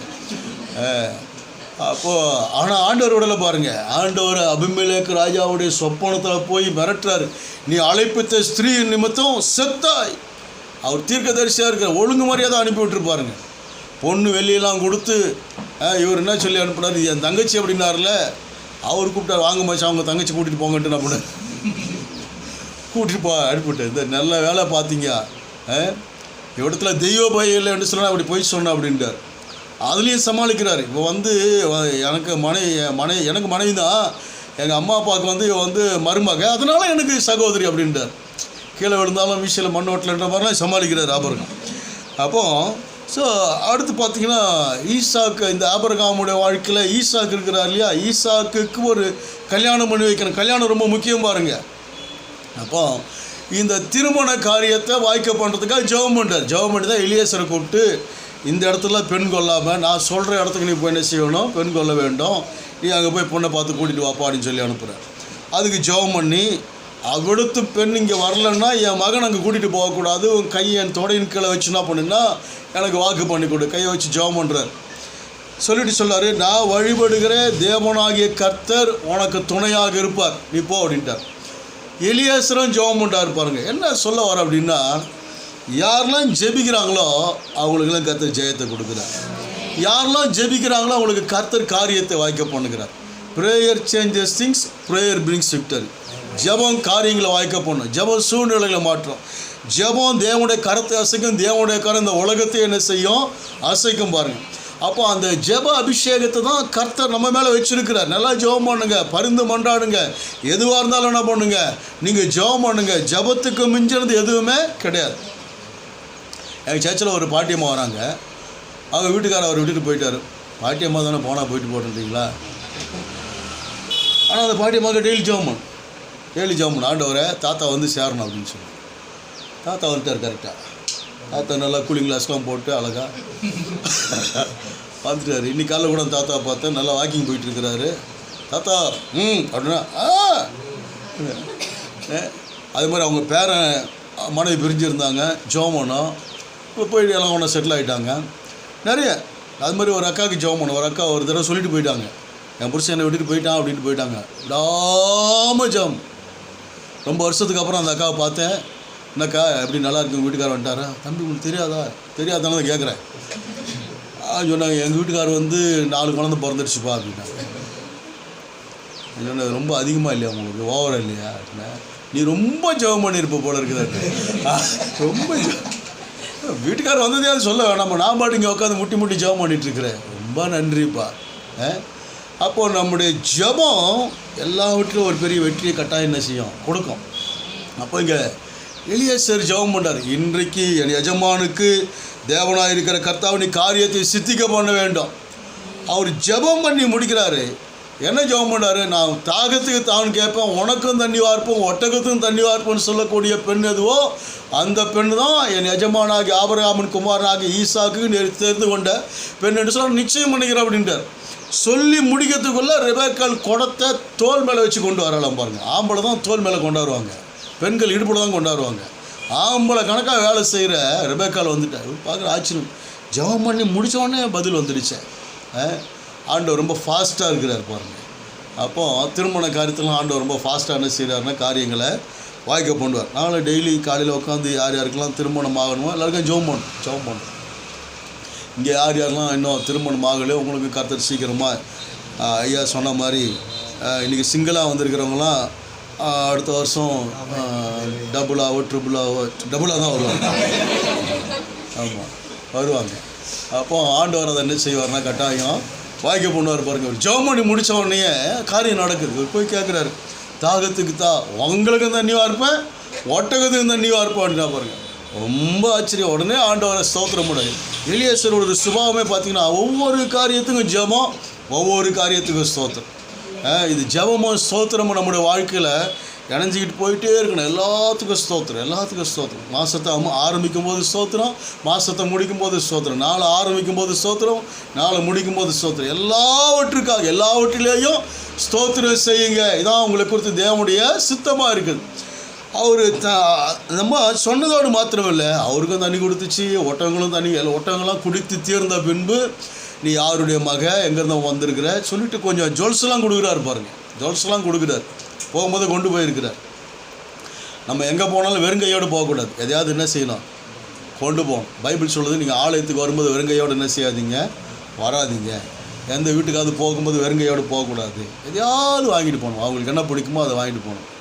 நான் கெஸ்ட்டு வீட்டுக்கெல்லாம் போகும்போது எதாவது வாங்கிட்டு போவேன். என் பிள்ளைங்க பார்ப்பாங்க, நீங்கள் எல்லா விருந்தாளி வீட்டுக்கு போகும்போதெல்லாம் எதாவது வாங்கிட்டு போகிறோம். நம்ம வீட்டுக்கு வரும்போது, இனிமேல் நம்ம வீட்டுக்கு வரும்போதும் வாங்கிட்டு வரும். எதாவது வாங்கிட்டு போனோடனே அது தேடுவோம். அப்போது இங்கே ஜுவல்ஸ் கொடுக்குறாரு பாருங்க. கொடுத்தோடனே அந்த அம்மா போயிட்டு அவங்க அப்பா கிட்ட அண்ணங்கிட்டலாம் இந்த மாதிரி தண்ணி கொடுத்ததுக்கு ஜுவல்ஸ்லாம் கொடுத்துருக்குறாரு ஒருத்தர் பாருங்கள். அவர் கூட்டுவாங்க முக்கியமான ஆளாக இருப்போம்ல. என்ன கூப்பிட்டு வந்தோடனே சொல்கிறாங்க பாருங்கள், கர்த்தரால் ஆசீர்வதிக்கப்பட்டவரே உள்ளே வாரும், உமக்கு வீடும் ஒட்டகங்களுக்கு தீவனமும் ஆயத்தமாக இருக்கிறது. இவர் இதெல்லாம் கேட்கல, இவர் வெறும் பெண்ணு மாத்திரம்தான் கேட்டார். ஆனால் இவர் கேட்காததெல்லாம் ஆண்டவர் கொடுக்குறார். நம்முடைய வாழ்க்கையிலே ஆண்டவர் எப்படி தான், நீங்கள் கேட்டது ஒன்று தான், கேட்காததையெல்லாம் ஆண்டவர் செய்வார். நான் ஆண்டவர்கிட்ட சொன்னேன், ஒன்றுமே கேட்க மாட்டேன், நான் கேட்காமலே நீங்கள் எல்லாத்தையும் செஞ்சிடணும். அவர் செய்வார், கேட்குறதே கிடையாது. நம்ம துதிச்சிக்கிட்டே இருக்கிறோமா, தேசத்துக்காக ஜெபிச்சுக்கிட்டே இருக்கிறோமா, மக்களுக்காக ஜெபிச்சுக்கிட்டே இருக்குமா, நமக்குன்னு ஒன்றும் கேட்குறதே கிடையாதா? அவர் எல்லாத்தையும் கொடுத்துக்கிட்டே இருக்கிறார், அவர் எல்லாத்தையும் செஞ்சுக்கிட்டே இருக்கிறார். அநேகருடைய சாட்சி நான் கேட்டுருக்கிறேன். நான் இது வரைக்கும் யார்கிட்டும் 10 காசு கடன் வாங்கினதே கிடையாது, யார்கிட்டும் கடன் வாங்கினது கிடையாது, யார்கிட்டும் போய் நின்னதும் கிடையாது, எதுக்காக போய் நின்னது கிடையாது. நிற்கிறதுக்கு ஒரு இடம் இருக்குது, அவர் தான். அவர் இது வரைக்கும் நடத்தி வராரு பாருங்க. அப்போது இங்கே சொல்கிறாங்க, ஒட்டகத்துக்கு தீவனம் ஆயத்தம் உங்களுக்கு எல்லாம் இருக்குது, நீங்கள் உள்ளே வாங்க. வந்தவொடனே சாப்பிட சொல்கிறாங்க. அவர் சொல்கிறாரு, நான் வந்த காரியத்தை பேசி முடிக்காமல் நான் சாப்பிட மாட்டேன். சரி, என்ன தான் வந்தீங்க, என்ன தான் பேசணும்? எஜமான ஆபிரகாமுக்கு நல்ல மகன் ஒருத்தர் இருக்கிறாரு, அவருக்கு பொண்ணு பார்க்க தான் வந்து இப்படிலாம் ஜெபம் பண்ணேன்னா அவங்க ரைட்டு உடனே கேட்டு சொல்கிறாங்க, இந்த காரியம் கர்த்தரால் வந்தது, நாங்கள் நலம் பலம் ஒன்றும் சொல்லக்கூடாது, பேசக்கூடாது. நாங்கள் நிறைய நிச்சயதார்த்தம் நடத்தி முடித்தோடனே உடனே எல்லாருக்கும் சொல்லிடுது, இனிமேல் பொண்ணு கையிலையும் மாப்பிள்ளை கையிலையும் செல்ஃபோனை கொடுக்காதீங்க நிச்சயம் முடிஞ்ச உடனே. ஏன்னா பேசி நடக்கிற கல்யாணத்தை நிப்பாட்டி போடுறாங்க. இதில் சொந்தக்காரங்க வேறு, இதில் சில நேரம் நம்ம சிங்கிளாக பேசணும்னு நினச்சிட்டு இருந்தால் கான்ஃபரன்ஸ் காலில் இருப்பாங்க. பொண்ணு என்ன பேசுன்னு மாப்பிள்ளை வீட்டுக்காரெலாம் கேட்டுட்டு இருப்பேன். மாப்பிள்ளை என்ன பேசுன்னு பொண்ணு விட இப்படியா பொல்லாத மாப்பிள்ளையாக இருப்பான் பொழுது என்ன பொல்லாத இப்படியே நிறைய. அதனால் நிச்சயம் முடிஞ்சவொடனே சொல்லிடுது, இந்த காரியத்தை கொடுத்து நலம் பலம் ஒன்று என்ன செய்யக்கூடாது, பேசவே கூடாது, அவ்வளோதான். இப்பயே பேசிட்டோம்னா அப்புறம் கல்யாணத்துக்கு முன்னாடி என்ன தான் பேசுறது, என்ன பேசி நிறைய திருமணங்கள் நின்று போனதையும் பார்த்துருக்கோம். இவங்க சொல்ல, இந்த காரியத்துக்கு நலம் பலம் ஒன்றும் பேசக்கூடாது, இந்த காரியம் கர்த்தரால் வந்தது சொல்லிவிட்டு சாப்பிட்டாரு. விடிஞ்ச உடனே ரெக்க கட்டிட்டு நிற்கிறாரு பாருங்கள். என்னையா நைட்டு தான் வந்தேன், அதுக்குள்ளே காலையில் எந்திரிச்சு நிற்கிறியா? கர்த்தர் பிரயாணத்தை வாய்க்க பொண்ணு இருக்கும்போது நீங்கள் அதை செய்ய தடை பண்ணாதீங்க. பொண்ணோட வாய்ப்பு இருப்பையும் கேட்போம். பொண்ணை கூப்பிட்டு கேட்குறாங்க, என்னம்மா உடனே போறியா, ஒரு 10 நாள் இருந்து போறியா அப்படின்னா பொண்ணு அதுக்கு மேலே எவரடியாக இருக்குது. அல்லேலூயா. சொல்லாத பார்த்தா எவரடி இல்லை போல். சரி, அப்போது அது ரொம்ப ரெடியாக இருக்கிறதுனால என்ன உடனே போகிறேன் அப்படின்ச்சு. உடனே பொண்ணையும் கூட எல்லாத்தையும் கூட்டி என்ன பண்ணாங்கன்னா அனுப்பி, எங்கள் பிரியமான சகோதரி நீ கோடா கோடியாய் பெருகுவாயாக உன் சத்துருக்கள் வாசலில் சுதந்திரத்துக் கொள்வாயாக என்று சொல்லி அவளை ஆசீர்வாதத்தை அனுப்புனாங்களாம். அதே போல் தான் இன்றைக்கி வந்திருக்கிற உங்களையும் கர்த்தர் என்ன செய்வார்னா, கோடா கோடியாய் கர்த்தர் என்ன செய்வார்னா பெருக பண்ணுவார். என் மகளுக்கு என்கேஜ்மெண்ட் நடத்துறதுக்கு முன்னாடி உட்காந்து 100 பாட்டு பாடினேன். சர்ச்சில் இல்லை, வீட்டில் உட்காந்து 100 பாட்டு பாடிட்டு தான் நிச்சயதார்த்தம் நடக்கலை. பத்திரிக்கை எழுதுறதுக்கு கல்யாணத்துக்கு முன்னாடி, அது கல்யாணத்துக்கு ஒரு 100 பாட்டு பாடிட்டு தான் கல்யாண வேலையை ஆரம்பித்தேன். அங்கே அப்போ கொரோனா டைமு, அங்கே சொன்னாங்க 150 பேர் தான் அலவுடு அப்படின்னாங்க. சரிங்க அப்படி பெரிய மண்டபம், 150 சேர் போட்டாங்க, 150 பேர் உட்காந்துருந்தாங்க. ஒரு 1500 பேர் வந்துட்டு போயிட்டே இருந்தாங்க. சேர் 150 தான், 150 சேர் தான் போட்டிருக்கிறோம். ஆனால் வந்தது 1500 பேர், அதுக்கு மேலே வந்திருப்பாங்க. முடிஞ்சு அங்கே முடிச்சுட்டு இங்கே வந்த பிற்பாடு மறுபடியும் ஒரு 100 பாட்டு பாடிட்டு வரவேற்பு ஆரம்பித்தேன். இங்கே ஜீசஸ் கால்ஸ் தான் வச்சுருந்தோம். அப்போ மேனேஜருக்கு அட்மினிஸ்ட்ரேட்டர் கேட்டார், எவ்வளோ பேர் வருவாங்க பாஸ்டர்? ஒரு 150லேருந்து 200 வருவாங்க. நான் அந்த சமயக்காரன் பேசுகிறோம். சரி ஓகே அப்படின்ட்டு. அப்புறம் சமயக்காரர் வெளியே வந்தவனு கேட்டார், இப்போ சொல்லுங்கள் பாஸ்டர் எவ்வளோ பேர் வருவாங்க? ஒரு 2000 பேர் வருவாங்க. அது அங்கே, இது இங்கே. அப்போ 2000 பேர் வந்தாங்க. 2000 பேர் வந்தாங்க பாருங்கள். அப்போது சூழ்நிலை எப்படி இருந்தாலும் சரி, நம்முடைய ஜெபம் காரியங்கள் என்ன செய்யும்? வாய்க்க போகணும். இங்கே ஆபிரகாமுடைய வாழ்க்கை, ஆபிரகாமுக்கு தெரியாது கர்த்தர் என்னெல்லாம் செய்ய போகிறாருன்னு. ஆனால் ஆண்டவருக்கு தெரியும் என்னெல்லாம் செய்ய போகிறார். எலியேசருக்கு தெரியாது என்னெல்லாம் செய்ய போகிறாருன்னு. ஆனால் ஆண்டவருக்கு தெரியும் என்னெல்லாம் நடக்க போகுதுன்னு சொல்லி. ரெபேக்காளுக்கும் தெரியாது. அல்லேலூயா. ஆனால் ஆண்டவருக்கு தெரியும் பாருங்கள். இன்றைக்கி நம்முடைய வாழ்க்கையில் இந்த 2024 என்ன நடக்க போகுது நமக்கு தெரியாது. ஆனால் தேவன் மகிமையான திட்டங்களை கர்த்தர் வச்சிருக்கிறார். அது கட்டாயம் நடந்தே திரும்பாருங்க. அப்போ அடுத்து ஈசாக்கு, அவர் பார்த்திங்கன்னா பைபிள் சொல்லுது, ஆதி 26 அதிகாரத்தில் சொல்லுது, ஈசாக்கு அந்த தேசத்தில் விதை விதைத்தான், கர்த்தர் அவனை ஆசீர்வதித்ததுனால 100 மடங்கு பலன் அடைந்தார். அப்போது இந்த தேசம் பூமியெல்லாம் வெடிப்புட்டு போயிருக்குது, வானம் வெங்கலமாக நிற்குது, பனியும் இல்லை மழையும் இல்லை, ஒரு செழிப்பும் இல்லை. செழிப்பும் இல்லாத இந்த தேசத்தில் செழிப்பு உண்டாகுமா அப்படின்னா, இம்பாசிபிளான காரியத்தெல்லாம் பாசிபிளாக கர்த்தர் மாற்றிருக்கிறார். நம்முடைய வாழ்க்கையில், நம்முடைய ஊழியத்தில், நம்முடைய குடும்பத்தில் இதெல்லாம் இம்பாசிபிள், அதில் பாசிபிளாக கர்த்தர் மாற்றுவார். இவரும் அந்த இடத்த விட்டு போகலான்னு தான் நினைக்கிறாரு. ஆண்டவர் சொல்ல, நான் ஆபிரகாமின் தேவன், ஆபிரகாமோடு கூட உடன்படிக்கை பண்ணிக்கிறேன், நான் உங்களை ஆசீர்வதிப்பேன்னு சொல்லி, நீ என் சொல்லுக்கு கீழ்ப்படிந்து தேசத்தில் இரு, நான் உன்னை என்ன செய்வேன்? ஆசீர்வதிப்பேன். ஈசாக்கு தேவனுடைய வார்த்தை கீழ்ப்படிந்து அந்த தேசத்தில் விதை விதைத்தபடினால ஈசாக்குக்காகவே கர்த்தர் மழையை பொழிய பண்ணினார். ஈசாக்குக்காகவே பூமியை கர்த்தர் என்ன பண்ணனா? ஆசீர்வதித்து பூமியை விளைய பண்ணினார். அப்போது இன்றைக்கி நமக்காக வானத்தை அசைக்கிற கர்த்தர், பூமியை அசைக்கிற கர்த்தர், கர்த்தரை நம்புகிறவனும் செழிப்பான், நீதிமான் பனையை போல செழிப்பான். நமக்கு என்னென்ன வேணுமோ எல்லாத்தையும் கர்த்தர் தருவார். அல்லேலூயா. நம்ம ஆவியிலையும் செழிப்பாக இருக்கணும், ஆத்மாவிலையும் செழிப்பாக இருக்கணும், சரீரத்தில் எப்படி தான் இருக்கணும் சொல்லுங்கள்? செழிப்பாக இருக்கணும். ஆள் கொஞ்சம் அப்படி இருந்தோம்னா பேசுகிறவங்க கூட கொஞ்சம் பயப்படுவாங்க. ஏன்னா ஆள் கொஞ்சம் ஒரு மாதிரி இருந்தோம்னா நம்மளை ஊதிலான்னு கூட நினைப்பாங்க. என்ன இப்போ ஒரு கொஞ்சம் தோரணையாக இருக்கிறோம் இல்லையா? அப்போது நம்ம ஐயாவோட ஒல்லியாக இருக்கும், ஆனந்த ஐயாவோட ஒல்லியாக இருக்கும். கிராமத்தில் ஒல்லி செய்யும்போது கல்யாணம் நடத்துறதுக்கு ஊரே திரண்டு போகும். நான் போயிட்டுருப்பேன், கல்யாண வீட்டுக்காரங்க இப்போ எங்கே உங்கள் ஐயா வர என்ன வராருன்னு பார்த்தா ஒரு பையன் வந்துட்டு இருப்பான். இவர் தான் ஐயாவா அப்படின்னா, இவர் தான் ஐயா. ஆனால் இப்போ என் கூட இருந்தவங்களாம் என்னை பார்க்கும்போது, அன்றைக்கி நாங்கள் உங்களை என்னென்னமோ சொல்லி கூப்பிட்டோம், அண்ணனும் கூப்பிட்டோம், அப்படிலாம் கூப்பிட்டோம், இப்படிலாம் கூப்பிட்டோம், கொழுக்கல் லாங்குவேஜெலாம் கூப்பிட்டாங்க. இப்போ என்னை பார்த்து அவங்களுக்கு எதுவுமே வரலையாம் வாயில். இப்போ அவங்களுக்கு என்னை பார்த்த வாயில் ஐயான்னு மாத்திரம்தான் வருதான். ரொம்ப சந்தோஷம், அப்படியே மெயின்டைன் பண்ணுங்க அப்படி. அப்போது நம்ம மேலே கர்த்தர் நம்மளுக்காருன்னா ஒரு அபிஷேகத்தை கர்த்தர் வச்சுருக்கிறார், ஆளுகையை கர்த்தர் வச்சுருக்கிறார். அப்போ இங்கே ஈசாக்குக்காக கர்த்தர் ஆசீர்வாதத்தினா பைபிள் சொல்லுது, ஈசாக்கு வர வர விருத்தி அடைந்து மகா பெரிய ஐஸ்வர்யனானான். அவனுக்கு ஆடு மாடுகளை வேலைக்காரர்களும் உண்டான, கோழிக்கை கழுதுகளாக உண்டாச்சு. பெலிஸ்தர் அவர் மேலே பொறாமை கொள்ளும்படியாய் கர்த்தர் அப்படியாய் அவர் ஆசீர்வதித்தார் பாருங்க. அப்போது இந்த ஈசாக்குக்கு இந்த தேசத்தில் என்ன நடக்க போகுதுன்னு தெரியாது, ஆனால் தேவனுக்கு தெரியும். முதல்ல ஒரு துறவை தோண்டினார், பிரச்சனை உண்டாச்சு, அதுக்கு ஏசாக்குன்னு பேர் வச்சார். ரெண்டாவது ஒரு துறவை உண்டாக்குனார், அதுக்கு சித்தனான்னு பேர் வச்சார். மூணாவது துறவை உண்டாக்கும் போது யாரும் அதை குறித்து வாக்கு ரெகோபோத் என்று பேர். இப்போது தேசத்தில் தேவனை பழுகும்படி என்ன செய்தார்னா இடம் உண்டாக்கினார். அருமையான இந்த இயேசு அரவணைக்கிறார் ஊழியத்துக்கும் கர்த்தர் ஒரு பெரிய கட்டடத்தை அல்லேலூயா தருவாராக. ஆமென். 2024 பால் காய்க்கிறோம், கறி கஞ்சி ஊற்றுறோம், ஆண்டவர் வாய்க்கு பண்ணுவார். நம்ம நினச்சி பார்க்க முடியுதெல்லாம் ஆண்டவர் செய்வார். என்ன நடக்கும்? என்னெல்லாமோ நடக்கும். ஈசாக்கு கர்த்தர் அதை செய்தார். ஈசாக்குடைய மனைவிக்கு பிள்ளை இல்லை. ஈசாக்கு மலடியாக இருந்த தன்னுடைய மனைவிக்காக என்ன பண்ணாரோ வேண்டுதல் செய்தார். அப்போது ரொம்ப லேட் ஆகிடுச்சு, அதனால் ஜெபம் பண்ணார். ஜெபம் பண்ணதுனால என்ன ஆச்சுன்னா 2 பேர் பிறந்துட்டாங்க. அல்லேலூயா. லேட் ஆனாலும் கர்த்தர் வட்டி முதல்ல என்ன செய்தார்னா கொடுக்குற. யாக்கோபும் ஏசாவும் பிறந்தாங்கன்னு சொல்லி பார்க்குறோம். அவனுக்கு வயிற்றுக்குள்ளே கபடி ஆடி இருக்காங்க பாருங்கள். ஏன்னா ஏசா முதல்ல பிறக்க இவன் காலை பிடிச்சி இழுக்கிறானாம் பாருங்கள். காலை பிடிச்சி இழுக்கிறான். நான் தாண்டா முதல்ல போவன்ட்டு வெளியே வர துடிக்கிறான். ஆனால் அவன் ஒரு நிமிஷம் முந்தி வந்ததால் அவன் அண்ணன் ஆகிட்டான், ஒரு நிமிஷம் பிந்தி வந்ததுனால இவன் தம்பி ஆகிட்டான். ஆனாலும் விட்ட ஆசீர்வாதத்தை யாக்கோபு என்ன பண்ணார், மறுபடியும் பிடிச்சார் பாருங்க. செவந்த கூலை கொடுத்து மதுரையில் பிறந்ததுனால ஜிகர் தண்டை கொடுத்துருப்பார். செவந்த கூலை கொடுத்து என்ன பண்ணிட்டாருன்னா பிடிச்சிட்டார்.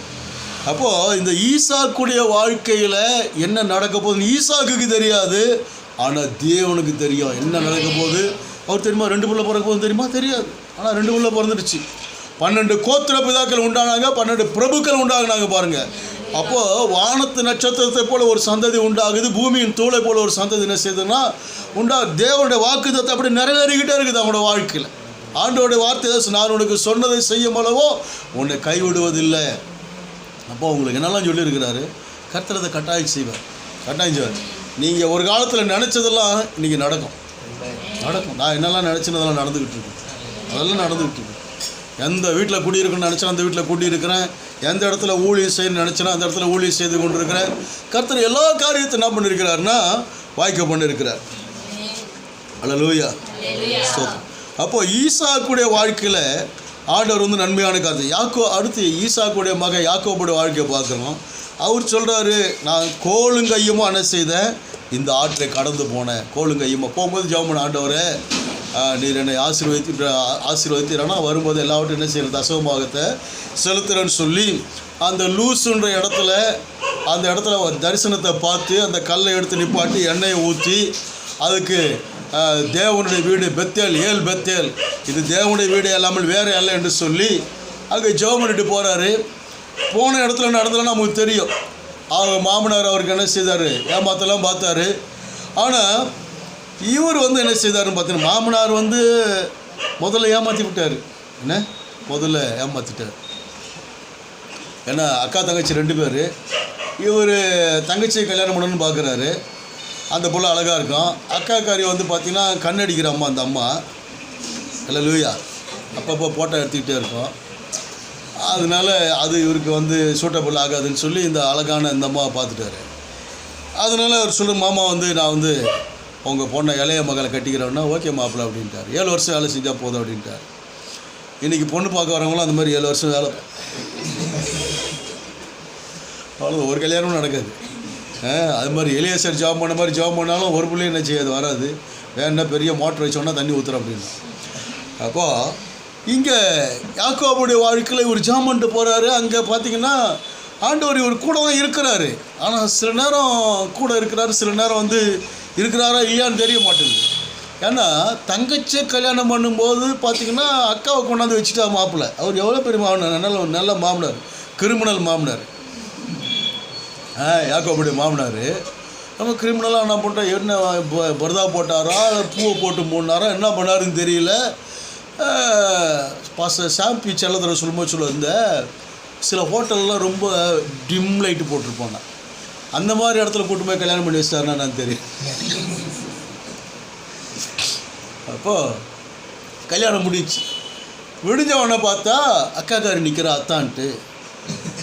இதனடா இது மோசம் போயிட்டுமே, மோசக்கார மாமா, வாயா இங்கே வாயா அப்படின்னா ஒன்றும் மாமனா டென்ஷன் இல்லாமல் வராரு, எவ்வளோ தெளிவாக வர்றாரு பாருங்க. அப்புறம் ஒன்றும் பிரச்சனை இல்லைன்னா அப்போ ஆற்று தண்ணின்னா வெள்ளமாக கொண்டு விட போது ஒன்றும் பிரச்சனை இல்லை. அடுத்த ஒரு 7 வருஷம் நீங்கள் ரெனியூவல் பண்ணிங்கன்னா அடுத்த ஆள் என்ன பண்ணுவோம், அவங்க முடிச்சு விட்ருவோன்னா கிளியோ குரங்க வாழ்ந்துட்டு போக வேண்டியது தானே. அதுக்காக 7 வருஷம் வேலை பார்த்துட்ருக்கேன் பாருங்க. அப்போது அவள் மேல் கொண்ட பிரியத்தினால இந்த 7 வருஷம் அவருக்கு போனதே தெரியலையாம் பாருங்கள். இது இல்லாமல் அவங்க பார்த்திங்கன்னா அவங்க வேலைக்காரங்கெல்லாம் கொடுக்குறாங்க. அவங்களாம் ஒன்று வாங்கினா ஒன்று இலவசம் மாதிரி அவங்கள வேறு கொடுத்து கடைசியில் 1க்கு 2 ஆகி 2க்கு 4 ஆகி பெரிய கூட்டமாகி போச்சு. இது நடுவில் மாமனார் சம்பளத்தெல்லாம் மாற்றி வைக்கிறார். எந்த ஆடு அது புள்ளியாக குட்டி போட்டு நீங்கள் பார்த்துருக்கீங்களா? இல்லை. ஆடு ஒன்று ப்ரௌனாக இருக்கும், இல்லை கருப்பாக இருக்கும், வெள்ளையாக இருக்கும். ஆனால் இவன் சொல்ல புள்ளியாக எந்த ஆடுலாம் குட்டி போடுதோ அதெல்லாம் உனக்கு சம்பளம் அப்படின்றா பாருங்க மாமனார் மாப்பிள்ளைக்கிட்ட. அதே மாதிரி புள்ளியாக குட்டி போடும். ஆண்டவர் பார்த்துக்கிட்டே இருக்கிறேன். இப்போ பொண்ணை கொடுத்து ஏமாத்தின ரைட்டு, இப்போ சம்பளத்தில் கூட அப்போ ஏமாற்றுவேன். ஆண்டவரே ஆலோசனை கொடுக்குற புன்னை மரம் வாதுமை மரம் பட்டையெல்லாம் வெட்டி புள்ளியாக கட் பண்ணி போடுப்போம். அதெல்லாம் பார்த்துட்டு ஆடு தண்ணி குடிச்சிச்சுன்னா அது மாதிரியே பிறக்க அப்படின்னோடனே ஓகே அந்த 4th டைமென்ஷனில் தண்ணியில் பட்டையெல்லாம் போடுறாரு. ஆடுலாம் அதை பார்த்துக்கிட்டே குடிக்குது. அதே மாதிரி புள்ளியாக மாமனாருக்கு புரியல. எப்போ இது வரைக்கும் நம்ம மந்தையில் இப்படி ஆடு குட்டி போட்டதே கிடையாது. அப்போது நம்முடைய மந்தையில் கூட இது வரைக்கும் இந்த மாதிரி ஆடுலாம் வந்திருக்காது. டிசைன் ஆடுலாம் வரும், நிறைய ஆடுலாம் வரும். இப்போ கொஞ்சம் ஆடுலாம் திருப்பூர்லேருந்து, ஒசூர்லேருந்து, கேரளாவிலேருந்துலாம் வந்திருக்கு. உலகம் முழுக்க வந்து ஆடுகள்லாம் என்ன செய்யணும், அது உலகம் முழுக்க எல்லாம் வருவாங்க. கருத்து இயேசு அரவணைக்கிறார் ஊழியத்தில், எல்லாம் ஆடு அரவணைப்பார். தோத்துறோம். அப்போது நம்முடைய தரிசனத்தில் ஆண்டவர் என்னெல்லாம் கொடுத்துருக்கிறாரோ அதெல்லாம் கட்டாயம் நிறைவேறும். தரிசனத்தை கொடுக்குற ஆண்டவர், தரிசனத்தை நிறைவேற்றுகிற ஆண்டவர், பிஸ்னஸை ஆசீர்வதிக்கிற ஒரு ஆண்டவர், ஊழியத்தை ஆசீர்வதிக்கிற ஆண்டவர். 10 முறை சம்பளத்தை மாற்றி பார்க்குறான் மாமனார். 10 முறையும் கெயின் யாருக்கு தான் அப்படின்னா மாப்பிள்ளைக்கு தான். அல்லேலூயா. ஆசீர்வதிக்கப்பட்ட மாப்பிள்ளை பாருங்கள். உங்களுக்கு வரக்கூடிய மாப்பிள்ளையெல்லாம், இருக்கிற மாப்பிள்ளையெல்லாம் ஆசீர்வதிக்கப்பட்ட மாப்பிள்ளையான செய்வாங்கன்னா இருப்பாங்க. அல்லேலூயா. இல்லை ஆமாம். ஏதாவது சொல்கிறாங்க, வாய் தவறி சொல்கிறாங்களான்னு பார்த்தேன். உங்களை பார்க்க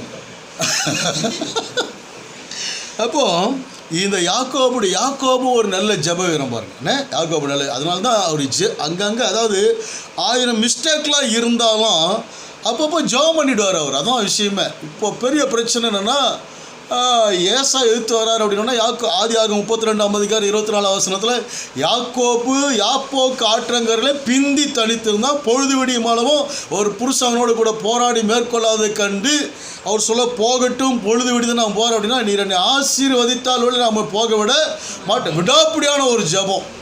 ஸோ ஜபம்னா அப்படி தாங்க இருக்கணும். ஜபம்னா அப்படி தான். நான் கூட நிறைய ஜபம் அப்படி தான். ஏதாவது சொல்லிட்டு அது நடக்கிற வரைக்கும் ஜபம் பண்ணிகிட்டே இருப்பேன். நடக்கிற வரைக்கும் அது என்னான்னு தான் பார்ப்போமே. ஒரு அங்கிளுக்கு 48 மணி நேரம் டைம் கொடுத்துட்டாங்க. 48 மணி நேரம் முடிஞ்சால் தான் அவருக்கு எதுவும் சொல்ல முடியும். ஜனங்கள்லாம் வந்து சொல்கிறாங்க, ஐயா 48 மணி நேரம் கொடுத்துருக்கான், என்னையா சொல்கிறீங்க? சரி, நானும் போய் 48 மணி நேரம் ஜெபம் பண்ணுறேன்ட்டு போயிட்டு முழங்கால் போட்டு 2 மணி நேரம் ஜெபம் பண்ணியிருப்பேன். அதுக்குள்ளே அந்த அங்கிள் நல்லாயிட்டாங்க. அல்லேலூயா. கர்த்தர் என்னை காப்பாற்றிட்டார். அவர் காப்பாற்றுறது அப்புறம் முதல்ல என்னையை காப்பாற்று. 48 மணி நேரம் நான் நிற்கணும்னா லேசான காரியமாக பாருங்கள். ஜனங்களை வந்து சொல்லிட்டாங்க, ஐயா நல்லாயிட்டார். அப்போ ஆண்டவர் ரொம்ப நல்ல ஆண்டவர். அல்லேலூயா. சில காரியங்கள்லாம் சொன்னால் அது நடக்கிற வரைக்கும் ஜெபம். எங்கள் சர்ச் முதல்ல ஒரு சின்ன ஷெட்டில் இருந்துச்சு, செங்கல்பட்டில். அது ஒரு 50 பேர் 60 பேர் ஆராதிப்பாங்க. அப்போ எங்கள் பாஸ் சொன்னாங்க, அடுத்து அங்கே ஒரு கிரவுண்டு இருக்குது, கிரவுண்டு நமக்கு கிடைக்காது, அது கவர்மெண்ட்டு கிரவுண்டு, அதில் ஷெட்டு போட்டால் 800 பேர் ஆராதிக்கலாம் அப்படின்னாங்க. விடாமல் ஜெபம் பண்ண அந்த கிரவுண்டை கர்த்தருக்கு கிடைக்க கிருபை செய்தார். அந்த கிரவுண்டில் ஷெட்டு போட்டு 800 பேர் ஆராதித்தோம். அந்த கிரவுண்டில் இருக்கும்போது எங்கள் பாஸ் சொன்னார், அடுத்து ஒரு பெரிய ஏரியாரம் இருக்குது, அங்கே ஒரு பெரிய இடத்த ஆகணும்னா பெருசாக நம்ம கட்டணம் பண்ணால் இந்த செங்கல்பட்டுலேயே பெரிய சர்ச்சாக நம்ம சர்ச் இருக்கோம், ஒரு 6000 பேர் 8000 பேர் ஆராதிக்கலாம். விடாமல் ஜெபம் பண்ணோம். இப்போ அங்கே பெரிய சர்ச்சு கட்டி 6000 பேர் ஆராதிக்கலாம். 6000 பேர். சென்னையில் சர்ச் நடத்தும் போது முதல்ல MCC ஆடிட்டோரியம், மியூசிக் அகாடமி, ராஜா அண்ணாமலை மட்டும் அங்கெல்லாம் அப்படியே அலைஞ்சிக்கிட்டே இருப்போம். ஆசுலர் இப்படியே போயிட்டே இருக்குமாடா, ஜெபம் பண்ணி இல்லிவாக்கத்தில் ஒரு இடத்த காண்பிச்சார். அந்த இடத்துல பார்த்தீங்கன்னா ஒரே முள்ளுக்காடு. என்னை தான் கூட்டிகிட்டு போனார், நீ தான் ஜெபம் பண்ணணும். கண்ணீரோடு ஜெபம் பண்ண, ஆண்டவரே இந்த இடத்த நீங்கள் தந்ததுக்காக ஸ்தோத்திரம் அப்படின்னு சொல்லி அந்த இடத்துல முதல்ல கீழே கட்டினா, அப்புறம் மேலே கட்டினோம். இன்றைக்கி அங்கே ஒரு 4000 பேர் ஆராதிக்கிறாங்க. ஏசி சர்ச் எதிரில் இன்னொரு சர்ச்சை கட்டி அங்கே இங்கிலீஷ் சர்வீஸ் நடக்குது. அடிக்கடி நாங்கள் சொல்லுவோம், சர்ச்சு ஏசி என்ட்ரன்ஸ் ஓசி அப்படின்னு சொல்லி. அதே மாதிரி இப்போ நடந்துக்கிட்டது. காலையில் 6 மணிக்கெல்லாம் 2000 பேர் ஃபுல் பேக்கடு. 6 மணிக்கெல்லாம் 2 மணி நேரம் ஆராதனை. 8 மணிக்கு முடிச்சோன்னா 8:05 அடுத்து 2000 பேர் ஃபுல் பேக்கடு. அப்படி அன்றைக்கெல்லாம் ஒரு காலத்தில் கனவாக இருந்தது, ஒரு காலத்தில் நடக்குமான்னு இருந்தது. விடாபிடியாக பண்ண ஜபம் இன்றைக்கி அதெல்லாம் நடந்துக்கிட்டே இருக்குது. அப்போது உங்களோட வாழ்க்கை ஆண்டதான் இந்த 2024 நீங்கள் எதுக்கெல்லாம் முக்கியத்துவம் கொடுங்க, ஜபத்துக்கு முக்கியத்துவம் கொடுங்க, அவருடைய சமூகத்தில் காத்துருங்க, அவர் என்னெல்லாமோ செய்ய போகிறார். அதுதான் சொல்லு. நீங்கள் என்ன பாருங்கள், அடுத்த வருஷம் நம்ம சந்திப்போம். அடுத்த வருஷம் நீங்கள் என்னை பிரசவத்துக்கு கூப்பிட்றீங்களான்னு எனக்கு தெரியாது. ஆனால் இது நடந்திருக்கும், இது கட்டாயம் நடந்திருக்கும். பாருங்கள், கட்டாயம் நடந்திருக்கும். என்ன சொல்லி அனுப்புறது அவர் தானே. அவர் சொன்னதை கட்டாயம் அவர் என்ன செய்வார்னா நிறைவேற்ற. அவர் சொன்ன வார்த்தை ஒரு வார்த்தை கூட தரையில் கீழே விடாமல் அதனை செய்வார், நிறைவேற்றுகிறார் இருக்கிறார். தம்முடைய வாயினால் சொன்னதை நம்முடைய கரத்தினால் அவர் நிறைவேற்றுவார். ஆனால் ஆண்டவர் யாக்கோபுடைய வாழ்க்கையில் ஆண்டவர் அதுக்கு இருந்த சூழ்நிலையெல்லாம் மாற்றி யாக்கோபை இஸ்ரவேலாய் மாற்றி வெட்டும்படியாக வந்தவர்களாம் நம்ம கட்டி பிடிச்சி அழுது முத்தம் கொடுத்து ஆண்டவர் ஒரு ஏற்ற சூழ்நிலை கத்திர உண்டாக்கினார். யாக்கோபுக்கு அடுத்த ஒரு சூழ்நிலை நம்ம பார்க்குறோம். ஒரு காரியத்தை யோசேப்புடைய வாழ்க்கையில் நம்ம பார்க்குறோம். யோசேப்புக்கு அந்த பிரச்சனை என்னென்னா சொப்பனம் பார்த்து தான் பிரச்சனையே. சொப்பனத்தை பார்த்து அது சொன்னது அவங்களுக்கெல்லாம் பொறாமை உண்டாக்கி கடைசியில் இந்த யோசேப்பை 20 வெள்ளிக்காசுக்கு என்ன பண்ணாலும் விற்று போட்டாங்க. 20 வெள்ளிக்காசு எகிப்து விற்று போட்டாங்க. ஏன்னா 20 வயசுக்குள்ளே இருக்கிறவங்களுக்கு மதிப்பு எவ்வளோன்னா 20 வெள்ளிக்காசு தான். இயேசுக்கு வந்து 30 வயசுக்கு மேலே இருந்ததுனால அவருக்கு வந்து மதிப்பு வந்து 30 வெள்ளிக்காசு. உங்களுக்கெல்லாம் எவ்வளோன்ட்டு அப்புறமா நாங்கள் பார்த்து சொல்கிறோம். அப்போது அந்தந்த வயசுக்கு ஏற்ற மாதிரி வெள்ளிக்காசு. அப்போ இந்த யோசேப்பு 20 வெள்ளிக்காசுக்கு விற்று போட்டாங்க. அங்கே போயிட்டு அரண்மனையில் வேலை பார்க்குறாரு. செய்யாத குற்றத்துக்காக சிறைச்சாலைக்கு போகிறாரு. சிறைச்சாலையிலும் போய்ட்டு தன்னுடைய தரிசனத்தை செயல்படுத்துகிறாரு. நடந்த காரணம் நமக்கு எல்லோரும் தெரியுது. ஒரு பெரிய சரித்திரம். ஒரே ராத்திரியில் சிறைச்சாலையிலேருந்து கர்த்தர் சிங்காசனத்துக்கு கொண்டு போனார். அவர் ஆளுங்கட்சியில் இல்லை, எதிர்கட்சியில் இல்லை, சென்ட்ரல்லையும் இல்லை, ஸ்டேட்லேயும் இல்லை, சுயேட்சையாகவும் இல்லை, எந்த கட்சியிலுமே இல்லை. எந்த கட்சியிலுமே இல்லாத ஒரு ஆள் என்ன பண்ணிட்டாருன்னா ஆட்சி படத்தில் கொண்டு போக ஆரம்பிச்சிட்டாங்க. ஹல்லேலூயா. அப்போது 2024 எந்த கட்சிங்க ஆட்சிக்கு வரும்? எந்த கட்சியிலுமே இல்லாத ஆள். ஹல்லேலூயா. நம்ம கட்சி வந்து அவரோட கட்சி தான். நம்ம சின்னம் சிலுவை சின்னம் தான் பாருங்கள். நம்ம கோஷம் அல்லேலூயா தான் பாருங்கள். யாருக்கு கோஷம் போட்டாலும் அவுட், அவ்வளோதான். ஆனால் ஆண்டவர் அரசால புறப்படுவதற்காக அடிமைத்தனத்தில் இருக்கிற அடிமையானவனை அரசால முடியாக கொண்டு செல்கிற தேவன், சிறைச்சாலையில் இருக்கிறவனை சிங்காசனத்தை கொண்டு போய் சேர்க்கிற தேவன் ஒரே ராத்திரியில் கர்த்தர் காரியங்களை மாறுதலாக முடிவு பண்ணுங்க. நைட்டு படுக்கும்போது சிறைச்சாலையில் சவரம் பண்ணப்படாத முகம், அழுக்கான வஸ்திரம், கைதின் வஸ்திரம். ஆனால் விடிஞ்சவனை பார்த்தா ராஜ வஸ்திரம் தரித்தவனாக சவரம் பண்ணப்பட்டவனாக பார்வோனுக்கு முன்பாக போய் நிற்கிறா யோசேப்பு. நான் சொப்பனத்தை கண்டா நீ அர்த்தத்தை சொல்லுவியாம்ல? நான் இல்லை, தேவனே பார்வோனுக்கு மங்களமான உத்தரவை அருளி செய்வாராங்க. எல்லாத்தையும் சொல்கிறாரு பாருங்க. ராஜா சொல்லாரு, நான்லாம் டம்மி பீஸ் தான் அப்படின்ட்டு. நீ தான் பவர்ஃபுல்லான பீஸ். அதனால் இந்த நாடு முழுவதும் உங்களுடைய கையில் கொடுக்குறேன். எனக்கு அடுத்த ஸ்தானத்தில் நீ இருப்ப எல்லாவற்றையும். அப்போது இதெல்லாம் இருந்தால் தான் இந்த நாட்டை ஆள முடியும். கட்சியில் இருந்தால் தான், பதவியில் இருந்தால் தான், வட்ட செயலாளராக இருந்தால் தான், கவுன்சிலராக இருந்தால் அப்படிலாம் இல்லை. தேவனுடைய அபிஷேகம் நம்ம மேலே இருக்கும் பொழுது தேவன் நம்ம எந்த நிலைமையில் கொண்டு போய் வைக்க முடியும். அல்லேலூயா. நீ அந்த கட்சியில் இருந்திருக்கிற, வட்ட செயலாளர் இருந்திருக்கா, கவுன்சிலராக இருந்திருக்கிறியா, ஏதாவது வார்டு மெம்பராக இருந்திருக்கிறியா, உனக்கு ஓட்டர் ஐடியாவது இருக்குதா, ஆதார் கார்டாவது இருக்குதா? யோசேப்பு ஒரு கார்டும் இல்லை, ஒரே கார்டு இருக்கிறார், அவர் தான். அப்போ இந்த தேசத்தை வந்து நாங்கள் ஆண்டுறோம், நீங்கள் ஆண்டுறோம்லாம் சொல்லிகிட்டு இருக்காங்கல்ல. இல்லை இல்லை இல்லை இல்லை, தேவன் தான் ஆளுகை செய்யப்படும். உங்களாம் ஸ்டிக்கர் கொடுத்துருக்கோம் பார்த்தீங்களா? அதில் போட்டு 2024 king of king year, king of king nation. அது எம்பளத்தை யோசித்து போட்டுருப்பேன். இயேசுவோட கையில் இந்த முழு உலக இந்தியாவை வச்சுருப்பேன். ஏன்னா ஆண்டவர் கொடுத்த தரிசனம்னா, ஆண்டவர் 2024னா என் கையில் இந்தியா இருக்குது அப்படின்ட்டு. அவங்கெல்லாம் சொல்லிட்டுருங்க, நாங்கள் வந்து இதை இந்தியாவை நாங்கள் வந்து பாரத்து, நீங்கள் என்ன வேணால் சொல்லிட்டு போங்க, என்ன வேணால் பண்ணுறோம். இந்தியா யார் கையில் இருக்குது அப்படின்னா இயேசுநாதர் கையில் இருக்குது. இந்தியா அவர் கையில் இருக்குது. அதான் போட்டு வச்சுருங்க. ஆண்டவர் ரொம்ப கையில் இருக்குது. ஆண்டவரை எவனாக இருந்தாலும் சரி, எவனோட குடிமை அவர் கையில் இருக்குது. ராஜாக்களை தள்ளி ராஜாக்களை ஏற்படுத்துகிற தேவன். சங்கீதம் 2 பரலோகத்தில் விட்டு இருக்கிற ஆண்டவர் பார்த்து நகைப்பார். ஆண்டவர்களை இகழ்வார். இருப்புக்குறால புயக்களத்தை உடைக்கிறது போல உடைத்து போட இன்னும் கொஞ்சம் காலத்தோட கோபம் பற்றியில் அவர் அண்டிக் கொள்கிற அனைவரும் பாக்கியவான்களா. குமாரன் கோபம் கொள்ளாமல் வழியில் நிர்மூலமாகாதபடிக்கும் அவருடைய பாதத்தை இப்போது முத்த செய்யுங்க அப்படின்னு. இங்கே இந்த யோசேப்பு ஆண்டவர் வந்து யோசேப்புக்கு தெரியாது என்ன நடக்க போகுது. 7 கதிர்கட்டும், அந்த 12 கதிர்கட்டும் என்னை வணங்குது, 12 நட்சத்திரம் என்னை வணங்குது, சூரியன் சந்திரனும் என்னை வணங்குது. எப்போ நிறைவேற போகுது, என்ன நடக்க போகுது தெரியாது. ஜெயிலில் போட்டாங்க, குழியில் போட்டாங்க, ஒவ்வொரு சுச்சுவேஷனாக தாண்டி போயிட்டே தான் இருக்கிறோம். ஆனால் தேவன் நமக்குன்னு வச்சுருக்கிறது எப்போ நிறைவேற போகுது? இந்த 2024 அது நிறைவேற போகுது. அல்லேலூயா. ஆண்டவர் யோசேப்புக்கு தெரியாது, பார்வோனுக்கு தெரியாது என்னெல்லாம் நடக்க போகுதுன்னு சொல்லி. யாக்கோபுக்கு தெரியாது, யாக்கோபுடைய சகோதரர்களுக்கு தெரியாது என்னெல்லாம் நடக்க போகுதுன்னு. ஆனால் ஆண்டவர் சொன்னார், என்னவெல்லாமோ நடக்க போகுது, நடக்கும். நடக்க நீங்கள் பார்ப்பீங்க.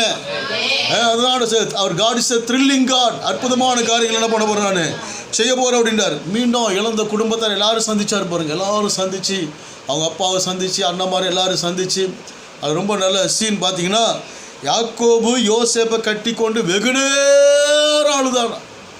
இத்தனை வருஷமாக காத்திருந்ததுக்கு ஒரு முடிவு, ஒரு பலன், எல்லாவற்றுக்கும் முடிவு உண்டு. நம்பிக்கை வீண் போகாது. கட்டி பிடிச்சி ரொம்ப நேரம் அழுதாங்க. அந்த தேசத்தில் யாக்கோபு கொண்டு போய் பார்வோனை ஆசீர்வதிக்கிறாரு. அதுக்கப்புறம் யாக்கோபுடைய மரணத்துக்கு பிற்பாடு பார்த்தோன்னா 70 நாள் துக்கம் கொண்டாங்க. 70 நாள். ஏன் அவ்வளோ நாள் அழுதாங்க? 70 நாள் அழுதுகிட்டு இருக்கிறாங்க. ஏன்னா யாக்கோபு மேலே வச்சுருந்த அன்பு, அவ்வளோ பெரிய அன்பு பாருங்க, அவ்வளோ பெரிய பாசம். இந்த யோசேப்புடைய வாழ்க்கையில் தேவன் செய்ய நினைத்த காரியம் ஒன்றும் தடைபடவே இல்லை. நம்முடைய வாழ்க்கையிலும் அவர் செய்ய நினைத்த காரியம் ஒன்றும் தடைபடாது. அது தொடர்ந்து மோசையோட வாழ்க்கையில் பார்க்குறோம். எந்த இடத்துல வளர முடியாத அந்த இடத்துல தான் வளர்ந்தார். எந்த இடத்துல படிக்க முடியாத அங்கே தான் படித்தார். எல்லாமே ஒரு த்ரில்லிங்கான ஒரு சூழ்நிலை தான் பாருங்கள். மிரியாம் சொல்கிறான், இந்த குழந்தைய கொண்டு போய் நைல் நதியில் அந்த நாணல் பெட்டியில் வச்சுட்டு அதுக்கு என்ன சம்பவிக்குமோ என்று சொல்லி நான் பார்ப்பேன்னு வேடிக்கை பார்த்துட்டு இருக்கிறான். என்ன அடிச்சுட்டு போதா இல்லை குமாரத்தை எடுத்து வளர்க்குறாளா என்னன்னு பார்ப்போம். அதை கரெக்டாக எடுத்த உடனே இப்போ போய் நிற்கிறா. தாயை கூட்டிகிட்டு வர, அதுக்கு ஒரு தாயை கூட்டிகிட்டு வரட்டுமா? அவங்க வளர்ப்பாங்க பால் கொடுக்கறதுக்கு. பெத்த தாயை குழந்தைக்கு பால் கொடுத்ததுக்கு சம்பளம் கொடுத்த அரசு எகிப்து அரசு. என்ன பாருங்க, எங்கே வளர முடியாதோ அங்கே வளர்றோம், எங்கே படிக்க முடியாதோ அங்கே படிக்கிறோம் எல்லாம். அப்போது நம்ம எங்கே ஒன்று சாதிக்க முடியாதோ அங்கே சாதிக்க வைக்கிறது தான் தேவனுடைய திட்டம். ஏன்னா ஒரு த்ரில்லிங் காட் பாருங்கள். நான் மதுரையை விட்டு போகிறதுக்கு நிறைய நெருக்கங்கள் பிரச்சனைலாம் வந்துச்சு. அப்போ நான் ஆண்டவரே, மனுஷன் என்னை ஜெயிக்கக்கூடாது, பிசாசு என்னை ஜெயிக்கக்கூடாது, ஆண்டவர் மாத்திரம்தான் என்னை யாரும் அனுப்பிடுன்னு சொல்லக்கூடாது, நீர் மாத்திரம்தான், உண்மை நம்பி நான் வந்திருக்கிறேன். ஆண்டவர் நிப்பாட்டினார், அழகாக நிப்பாட்டி இன்னி வரைக்கும் கருத்தை நடத்திக்கிட்டே இருக்கிறேன். இன்றைக்கு வரைக்கும் வரும்போது புழுவாக தான் வந்தேன். நான் மதுரைக்கு வரும்போது ரொம்ப புழுவாக தான் இருந்தேன். ஜனங்களை பண்ண வேலையெல்லாம் பார்த்து புழுவை புளியாக்கிட்டாங்க. அன்றைக்கி இருந்த சாந்த குணம், அன்றைக்கி இருந்த ஒரு சாஃப்ட்னஸ்ஸு அதெல்லாம் போச்சு. இப்போ ரொம்ப டெரராக நிற்க வேண்டியதாக இருந்துச்சு. என்ன ஆனால் இருக்குது, அப்பப்போ கொஞ்சம் சாந்தமெல்லாம் இருக்குது. ஜனங்களும் எங்கள் ஐயா ரொம்ப அன்பானவர், ரொம்ப ஃபெலோஷிப்புக்கெல்லாம் போகும்போது ரொம்ப அமைதியாக ரொம்ப சாந்த குணமாக போகும். இப்போ பார்த்தா டெரராக, இப்போ அண்ணன் வந்துட்டார் அப்படின்னாலே டெரராக பார்க்குறாங்க. ரொம்ப அப்படி புழுவை புளியாக்கிட்டாங்க. நம்ம என்ன பண்ணுறது? நீங்கள்லாம் புழுவாதீங்கன்னா கத்திர உங்களையும் புளியாக்கிடுவார். சூழ்நிலைகள் நம்ம மாற்றம். அதாவது சூரிய வெயில் ஒன்று தான். மெழுகு உருகி போகும், களிமண் இறுகி போகும். நீங்கள் மெழுகாக இருந்தால் உருகிடுவீங்க, களிமண்ணை தான் என்ன பண்ணுவீங்க? இறுகிடுவீங்க. Make me or break me. ஒன்று உடைக்கப்பட வேண்டும், இல்லைன்னா உருவாக்கப்பட வேண்டும். ஸோ நம்ம கர்த்தர் உருவாக்கி கொண்டே இருக்கிறார் பாருங்கள். அப்போ இங்கே மோசையோட வாழ்க்கையில் பார்த்தீங்கன்னா அவர் எங்கே வாழ முடியாதோ அங்கே தான் வாழ்ந்தார், எங்கே வளர முடியாதோ அங்கே தான் வளர்ந்தார், எல்லாம் கற்றுக்கொண்டார். இப்போ எதை செய்யக்கூடாது அதை செஞ்சுவிட்டு அவர் கொலையை பண்ணிட்டார் பாருங்கள், மர்டர் பண்ணிட்டார். மர்கையா அப்போ கொஞ்சம் ஏதாவது பேசுவேன், ஸ்பெல்லிங் மிஸ்டேக் இருந்துச்சுன்னா கோச்சிக்கிடாதீங்க. நீங்கள் மாத்திரம் மலையாளத்தில் பாடுறீங்க, தமிழில் பாடுறீங்க, கொஞ்சம் நேரம் விட்டு தான் ஹிந்திலாம் பாடியிருப்பீங்க, தோற்றுரும். அப்போ இங்கே கொலை பண்ணிவிட்டு ஓடியே போயிட்டார் பாருங்க. ஓடி போய் 40 வருஷம் அரண்மனை, 40 வருஷம் ஆடு மேய்க்கிறது. இப்போ இந்த லாங்குவேஜே மறந்து போச்சு. எகிப்து தேசத்தில் படித்த லாங்குவேஜே மறந்து போய் எல்லாம் பொழுது ஒடிஞ்சா பொழுது போனால் ஹா ஹா ஹா பா பா பா ஏன்னா ஆடுகளோட பேசி ஆட்டு லாங்குவேஜ் தான் வச்சு தவிர மனுஷ லாங்குவேஜ் சுத்தமாக மறந்து போச்சு. நான் 80வது வயசில் ஆண்டவர் எரிகிற முச்செடியிலேருந்து பேசுகிறார் பாருங்க. மோசே, நீ நிற்கிற இடம் பரிசுத்த பூமி, காலில் இருக்கிற பாதரட்சை கழட்டி போடு, நான் உன்னை எகிப்துக்கு அனுப்புவோம் அப்படின்றார். அங்கேருந்து தானே சாமி வந்தேன் நான். உனக்கு ஒன்று டெரரான காரியத்தை நான் செய்ய போகிறேன் அப்படின்றார். இவர் இல்லை நம்ம போதுமா, அவனுங்களாம் நான் ஏற்கனவே பார்த்துருக்குறேன், எல்லாம் வணங்கா கழுத்து உள்ளவனுங்க, எல்லாம் அடங்காத பயலுங்க, அவனுக்கிட்ட நம்மளை வந்து கூட்டிகிட்டு போகாதீங்க. நான் திக்கு வாயு மந்தனாகலன்னு சொல்கிறாரு. அடையாளம்லாம் கேட்குறாரு. கையை மடியில் போட்டால் குஷ்டமாகுது, மறுபடியும் எடுத்தால் நல்ல கையாகுது, கோலை போட்டால் பாம்பாகுது, பாம்பு போட்டு பிச்சா கோலாகுது, எல்லாம் உங்கள் பேர் கேட்குறா. நான் இருக்கிறவர் ஆகி இருக்கிறேன், எல்லாம் ரைட்டு தான். இதெல்லாம் கேட்ட பிற்பாடு கூட உங்களுக்கு சித்தமான யார் ஆகில அனுப்ப அப்படின்ட்டு ஆண்டு ரொம்ப கோவம் வருது. ஆண்டு ரொம்ப கோவம். நம்ம ஊழியத்துக்கு ஹெல்ப்புக்கு ஆள் கேட்டால் ஆண்டவர் அனுப்புவார், அதில் ஒன்றும் தப்பே இல்லை. ஹெல்ப்புக்கு கேட்டால் அனுப்புவார், காணிக்கை கொடுத்து ஆள் கேட்டாலும் கர்த்தர் அனுப்புவார், வேலை செய்யறதுக்கு ஆள் கேட்டாலும் கர்த்தர் அதெல்லாம் அனுப்புவார், ஆண்டவர் அனுப்புவார். கேட்டால் கொடுத்துருவார். ஆனால் அவருக்கு என்னென்னா உங்களை கொண்டு செய்யணுன்றது அவருடைய திட்டம். உன்னை கொண்டு நான் செய்வேன், நீ என்ன ஆளை தேடிட்டு இருக்கிற, நீ வந்து நில்லு, நீ நில், நான் உன்னை கொண்டு நீ உங்களை ஒருவன் 1000 பேரையும் 2 பேர் 10,000 பேர் இருக்கும். உனக்கு ஒன்று பலத்த உலகத்தில் இருக்கிறவனுக்கு உனக்குள்ள இருக்க தேவன் பெரியவர். இப்போ மோசே இதெல்லாம் கேட்டவொடனே சரிப்பா உனக்காக ஆர்வம் என்ன செய்கிறான்ப்பா, அவன் வாயிலிருந்தும் உன் வாயிலிருந்து நான் என்ன பண்ணுவேன் பேசுவேன். நமக்கெல்லாம் தெரியும் மோசே போனாலே பார்வோனுடைய இருதயம் நடுநடுங்க ஆரம்பிச்சு. இன்னைக்கு என்ன பண்ண காத்திருக்கிறானோ. அப்போது இதெல்லாம் மோசே கொண்டு 10 விதமான வாதைகளை அற்புதங்களை அடையாளங்களை ஆண்டவர் செய்தார். எகிப்தின் மந்திரவாதிகள் மேலாம் நியாய தீர்ப்பை கர்த்தர் உண்டு பண்ணினார். எல்லாவற்றின் மேலே எகிப்தின் தேவர்கள் மேலே தெய்வங்கள் மேலாம் நியாய தீர்ப்பை கர்த்தர் உண்டு பண்ணினார். அப்போது என்னை கொண்டு இதெல்லாம் செய்ய போகிறாருன்றது மோசேக்கு தெரியாது. நீ போ சொல்லு அனுப்பிடுவோம் அப்படின்னு தான் சொன்னார். போனால் சொன்னால் அனுப்ப மாட்டேன். ஒரு தடவை இல்லை 2 தடவை இல்லை 10 தடவை இப்படி நடக்குது. 10வது தடவை 10 தடவை நடக்குன்னு ஆண்டவர் சொல்லி அனுப்பலை, ஆனால் நடக்குது. நான் ஊழியத்துக்கு போகும்போது எங்கள் கிராமத்தில் அப்போ தான் முறை அனுப்புகிறார் பாஸ்டர். போனேன், ஊருக்குள்ளே போகும்போது ஒரே பெரிய கூட்டம், நிறைய கூட்டமாக இருந்துச்சு. நிறைய இருக்கிறாங்களா அப்படின்னு சொல்லி பார்த்தா அங்கே உள்ள ஒரு பேய் பிடிச்சி ஒரு அக்கா ஆடிக்கிட்டு இருந்துச்சு. அந்த அக்கா தலையெல்லாம் விரித்து போட்டு பல்லெல்லாம் இழிச்சிக்கிட்டு நான் போனோடனே தம்பி வாங்க வாங்க அப்படின்னாங்க. நீங்கள் தான் பாஸ்ட்டு? ஆமாம் நான் தான் பாஸ்ட்டு, நல்ல வேலைக்கு வந்தீங்க வாங்க. கூப்பிட்டு போனோன்னே இந்த பேயை விரட்டுங்கன்னா அந்த அக்கா தலையை விரித்து போட்டு கண்ணை விழித்து ஒரு பல்ல காமிச்சது பாருங்க. இங்கேருந்து அப்படியே மேலே ஏறி இறங்கி அப்படியே முகமெல்லாம் வேர்த்து இதனால வந்தது வராதுமா, இந்த ஒரு தரிசனமாக நமக்கு அப்படின்ட்டு நம்ம பாசம் சொல்லி இயேசுவின் நாமத்தினால பிசாசு விரட்டினா போயிடும்ல. இயேசுவின் நாமத்தினால போனால் போகலை, என்னோட ஃபெயிலியர் ஆகி போச்சு. அப்புறம் நான் பாட்டு பாட ஆரம்பித்தேன். வல்லமை உண்டு வல்லமை உண்டுன்னு பாட்டு பாடினா அதுவும் சேர்ந்து பாடுது. பைபிளில் சொல்லாதெல்லாம் நடக்குது நம்ம ஊழியத்தில். அப்புறம் இது சரிப்பட்டு வராது போல் அப்படின்ட்டு அந்த ரவுண்டு கட்ட பேண்ட் இருக்கும் சர்ச்சில், அதை போய் கொண்டாட அப்படின்னு அவங்க கொண்டு அந்த இப்போ பேண்ட் அடிக்க பாட்டு பாட இவ்வளோ நேரம் பாடிக்கிட்டு அந்த பிசாசு நல்லா ஆட வேற ஆரம்பிச்சிருச்சு. அது சொல்லுது இன்னும் அடி அப்படின்றது. அப்போ சரிப்பட்டு வராதுன்ட்டு ஒரு செம்பு நிறைய தண்ணி எடுத்து நல்லா அந்நிய பாஷை பேசி ஜெபம் பண்ணி இயேசுவின் ரத்தம் ஜெயம் அப்படின்னு சொல்லி கொடுத்தா சொல்லு அப்படின்னா சொல்லுது இயேசுவின் ரத்தம் ஜெயம் அப்படின்னு சொல்லி குடிச்சிட்டு மறுபடியும் வாயிலேருந்து பைப்பில் அடிக்கிற மாதிரி சொங்கின்னு அடிச்சிருச்சு. பார்த்து இது ஒன்றும் வேலைக்கு ஆகாது போல், நீங்கள் எல்லாம் சர்ச்சுக்கு வாங்க அப்படின்ட்டு சர்ச்சுக்கு நேரம் ஆச்சு. அதனால் சர்ச்சுக்கு போயிட்டேன். வந்தால் நான் உள்ளே பாட்டு பாடிக்கிட்டு இருக்கிறேன், அது வெளியே உட்காந்து ஆடிக்கிட்டே இருக்குது. அப்பப்போ என்னை எட்டி பார்த்துக்குது, நானும் அதை பார்த்துக்கிறேன். அப்பப்போ நான் உள்ளே இருந்து வெளியே பார்க்க, அது வெளியே வந்து என்னை பார்த்து சிரிக்க. எது அது பேய். அப்புறம் ஊர் ஜனமே ஒன்றா கூட்டிடுச்சு. போன அன்றைக்கி நல்ல கலெக்ஷன். அல்லேலூயா சொல்லுங்கள். உள்ளே இருந்தவங்கிட்டையும் காணிக்கை எடுத்துட்டேன், வெளியே இருந்தவங்கிட்டையும் காணிக்கை வாங்கியாச்சு. நல்ல கலெக்ஷன். முத நாள் ஆராதனை முடிச்சிச்சு, வந்து ஜெபம் பண்ணால் பிசாசு போகவே இல்லை. அப்புறம் அந்த அக்கா வீட்டுக்காரரை கூட்டிகிட்டு வாங்கினேன். டவுனுக்குள்ளே பெரிய பாஸ் இருப்பார், அவர்கிட்ட போயிட்டு நம்ம போய் அவர் கூட்டிகிட்டு வந்து ஜெபம் பண்ணுவோம். நான் சைக்கிள் அவர் கூப்பிட்டு வந்து பெரிய பாஸுக்கிட்ட பாசை நீங்கள் வந்து பிசாசை வரட்டுங்க அப்படின்னா அவர் சொன்னார், இல்லை தம்பி அது வந்து உன்னுடைய சரகம், நீ பேயை ஓட்டுவியோ அது கூட குர்த்தனம் பண்ணுவியோ அதுவும் விருப்பம், அங்கே நான் வர முடியாது அப்படின்ட்டார். இதுன்னு எப்படி சொல்லிட்டார் இவர். அப்புறம் அந்த அண்ணன் கேட்டேன், ஏன்னா நீங்கள் ஏசு ஏற்றுக்கிட்டீங்களா? நான் என்ன இல்லை நான் ஏற்றுக்கல அப்படின்னு. முழங்கால் போடுங்கண்ணே அப்படின்னு. அவர் முழங்கால் போட்டார். அவர் இயேசு ஏற்றி வச்சு அவர் நானும் சேர்ந்து ஒருமனைப்பட்டு ஜெபம் பண்ணோம். இயேசு நாமத்தினால கண்ணியமாகுள்ள இருக்கிற பிள்ளாத பிசாசே போ அப்படின்னு ஜெபம் பண்ணிவிட்டு இப்படி போன ஊருக்குள்ளே போனால் அந்த அக்கா காலைல விரிச்சு போட்ட அந்த தலையில் இப்போ நல்லா சீவி முடிச்சு இப்போ கொஞ்சம் நல்லா நீட்டாக இருந்துச்சு. இப்போ சிரிப்பு வித்தியாசமாக இருந்துச்சு.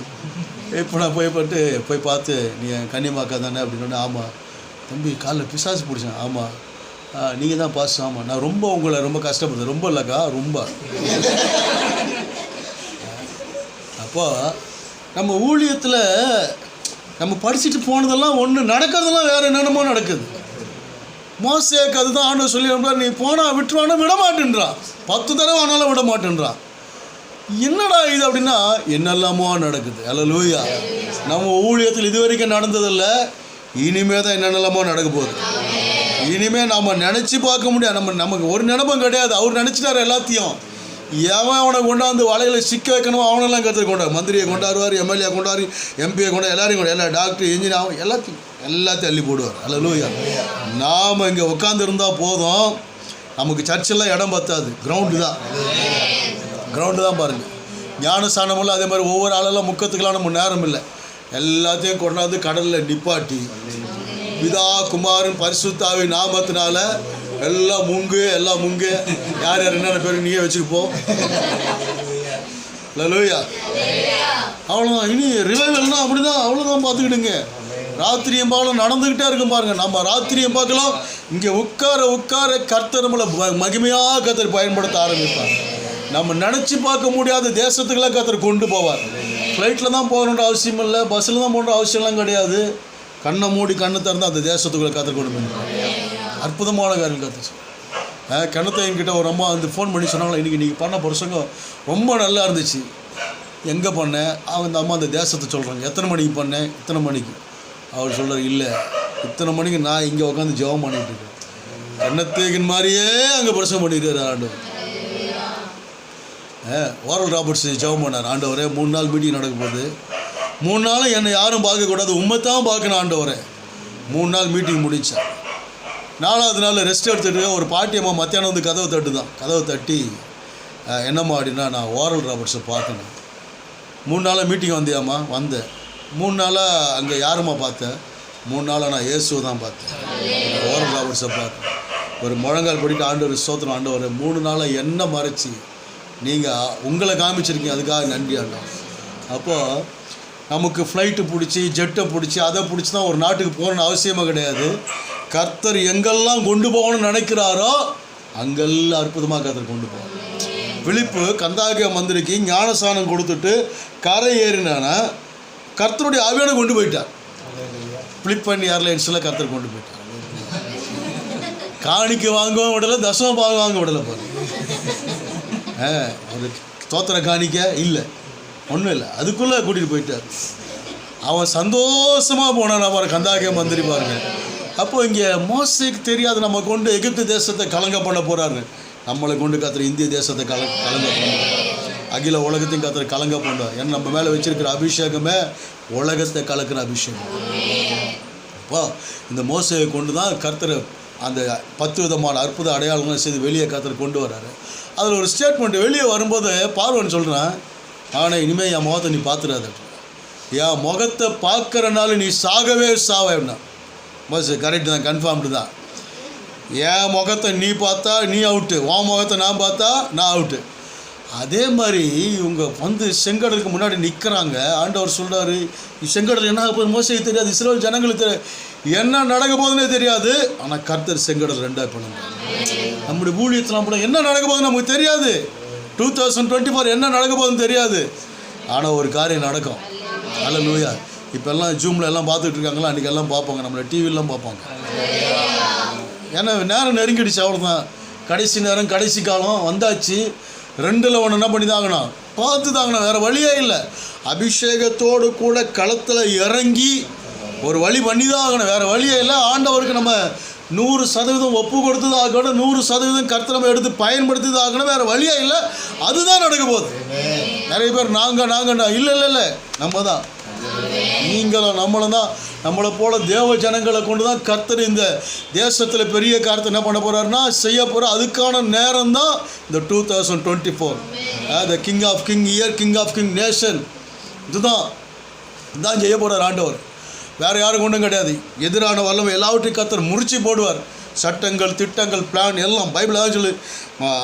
ஆண்டவருடைய ப்ராஃபஸி என்னன்னா, அவர் உன் தலையை நசுக்குவார், நீ அவர் குதிங்காலை நசுக்குவார். ஜெயிக்கிறதுக்குனே இயேசு இந்த உலகத்தில் வந்தார்.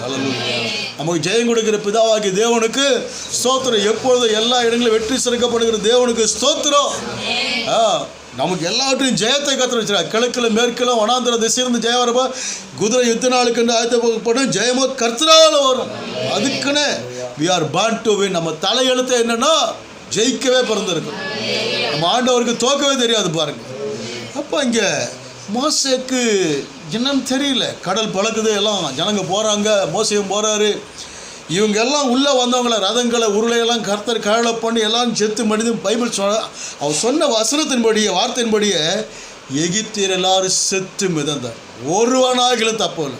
வசனம் அப்படி தான் போட்டு. அப்போ இந்த மோசையை கொண்டு செய்ய நடந்த காரியம் ஒன்றும் தடைப்படாது. எங்கே கொண்டு போகணுமா கதரும். ஏற்கனவே வனாந்திரத்தில் பழகப்பட்டவர் இப்போ மறுபடியும் வனாந்திரத்தில் கூட்டிகிட்டு போகிறார் பாருங்க. பகலில் மேக ஸ்தம்பம், ராத்திரியில் அக்கினி ஸ்தம்பம், பசிக்கும் மண்ணா, ருசிக்க கண்மலையின் தண்ணீர், பழமையாய் போகாத வஸ்திரம், தேய்ந்து போகாத பாத ரட்ச, எல்லாத்தையும் வீக்கம் காணாத பாதங்கள், அந்த கோத்திரத்தில் பலவீனப்பட்ட ஒருவனாகிலும் இல்லை. அப்போது அற்புதமாய் கர்த்தர் மோசே என்ன செய்தார்னு நடத்தினார். சீனாய் மலை மேலே கூட்டும் போகிறார். 40 நாள் அங்கே இருக்கிறாரு. 40 நாள் அங்கே தண்ணி குடிக்காமல் சாப்பிடாம தான், அது வசனம் அப்படி தான் போட்டு சாப்பிடல, தண்ணி குடிக்கலை. தேவ பிரசன்னத்தில் அவ்வளோ மகிமையாக இருந்திருக்கிறார் பாருங்கள். நியாயப்பிரமாணத்தில் வாங்கிட்டு வந்து கீழே போட்டு உடச்சி 40 நாள் மகிமை காணா போய் என்ன. ஆனால் ஆண்டவர் சொல்கிறார், பூமியில் எங்கே வர போல சாந்த குணம் உள்ளவர்கள் இல்லை. ஆண்டவர் மொக்கை இது அடுக்குமா அப்படின்னா சும்மா இரு. வந்ததை வராத பலகை போட்டு உடச்சிட்டார். பலகை ஓரமாக வச்சுட்டு வந்து அடிச்சிருந்தா கூட பரவாயில்ல. என்ன பாருங்கள், பலகை போட்டு உடச்சி விட்டு யார் யாரெல்லாம் கர்த்தர் பக்கம் இங்கே வந்து நில்லுங்கன்ட்டு எல்லாத்தையும் வெட்டி போடு, எல்லாத்தையும் போடு. அந்த பொன் கண்டு கொட்டியை எரித்து சாம்பலாக்கி எல்லாத்தையும் குடிக்கக்கூடிய எல்லாம் வைத்தால போட்டோம். சாந்த குணம் மூலம் பண்ணுற வேலையாக இது அப்படின்னா? ஆமாம், அவர் சாந்த குணம் உள்ளவர் தான். ஒரு சாந்த குணம் உள்ளவர்லாம் இப்படி தான் இருப்பாங்களோ? அப்புறமா சாந்த குணமுள்ள அப்படிலாம் இவ்வளோ டெரராக இருந்தாலும் சாந்த குணமுள்ளவராக மாற்றியிருக்கிறார் பாருங்கள். மறுபடியும் இவரை பலகை அழைச்சி மேலே கொண்டு போய் மறுபடியும் 40 நாள் சாப்பிடாமல் இருந்து மறுபடியும் வாங்கிட்டு வந்து அப்போ தான் சொல்கிறாரு, இதோ நான் உன்னோடு கூட ஒரு உடன்படிக்கை பண்ணுறேன். பூமி எங்கே இந்த ஜாதி இடத்தை செய்யப்பட அதிசயங்களை உன் ஜனங்கள் எல்லாருக்கும் முன்பாக செய்வேன். உன்னோடு கூட இருக்க ஜனங்கள் எல்லாரும் கர்த்தருடைய மகிமையை காண்பாங்கன்னா உன்னோடு கூட செய்யுங்காரு. பயங்கரமாக பைபிள்லேயே ரொம்ப டெரரான வசனம் என்னென்னா இந்த வசனம் தானே பாருங்கள். ரொம்ப அற்புதமான வசனமே. நிறைய பண்டிதர்கள் சொல்லி இதுதான் பயங்கரமான. அப்போது இந்த மோசையை கொண்டு கர்த்தர் பயங்கரமான காரியம் செய்தார்.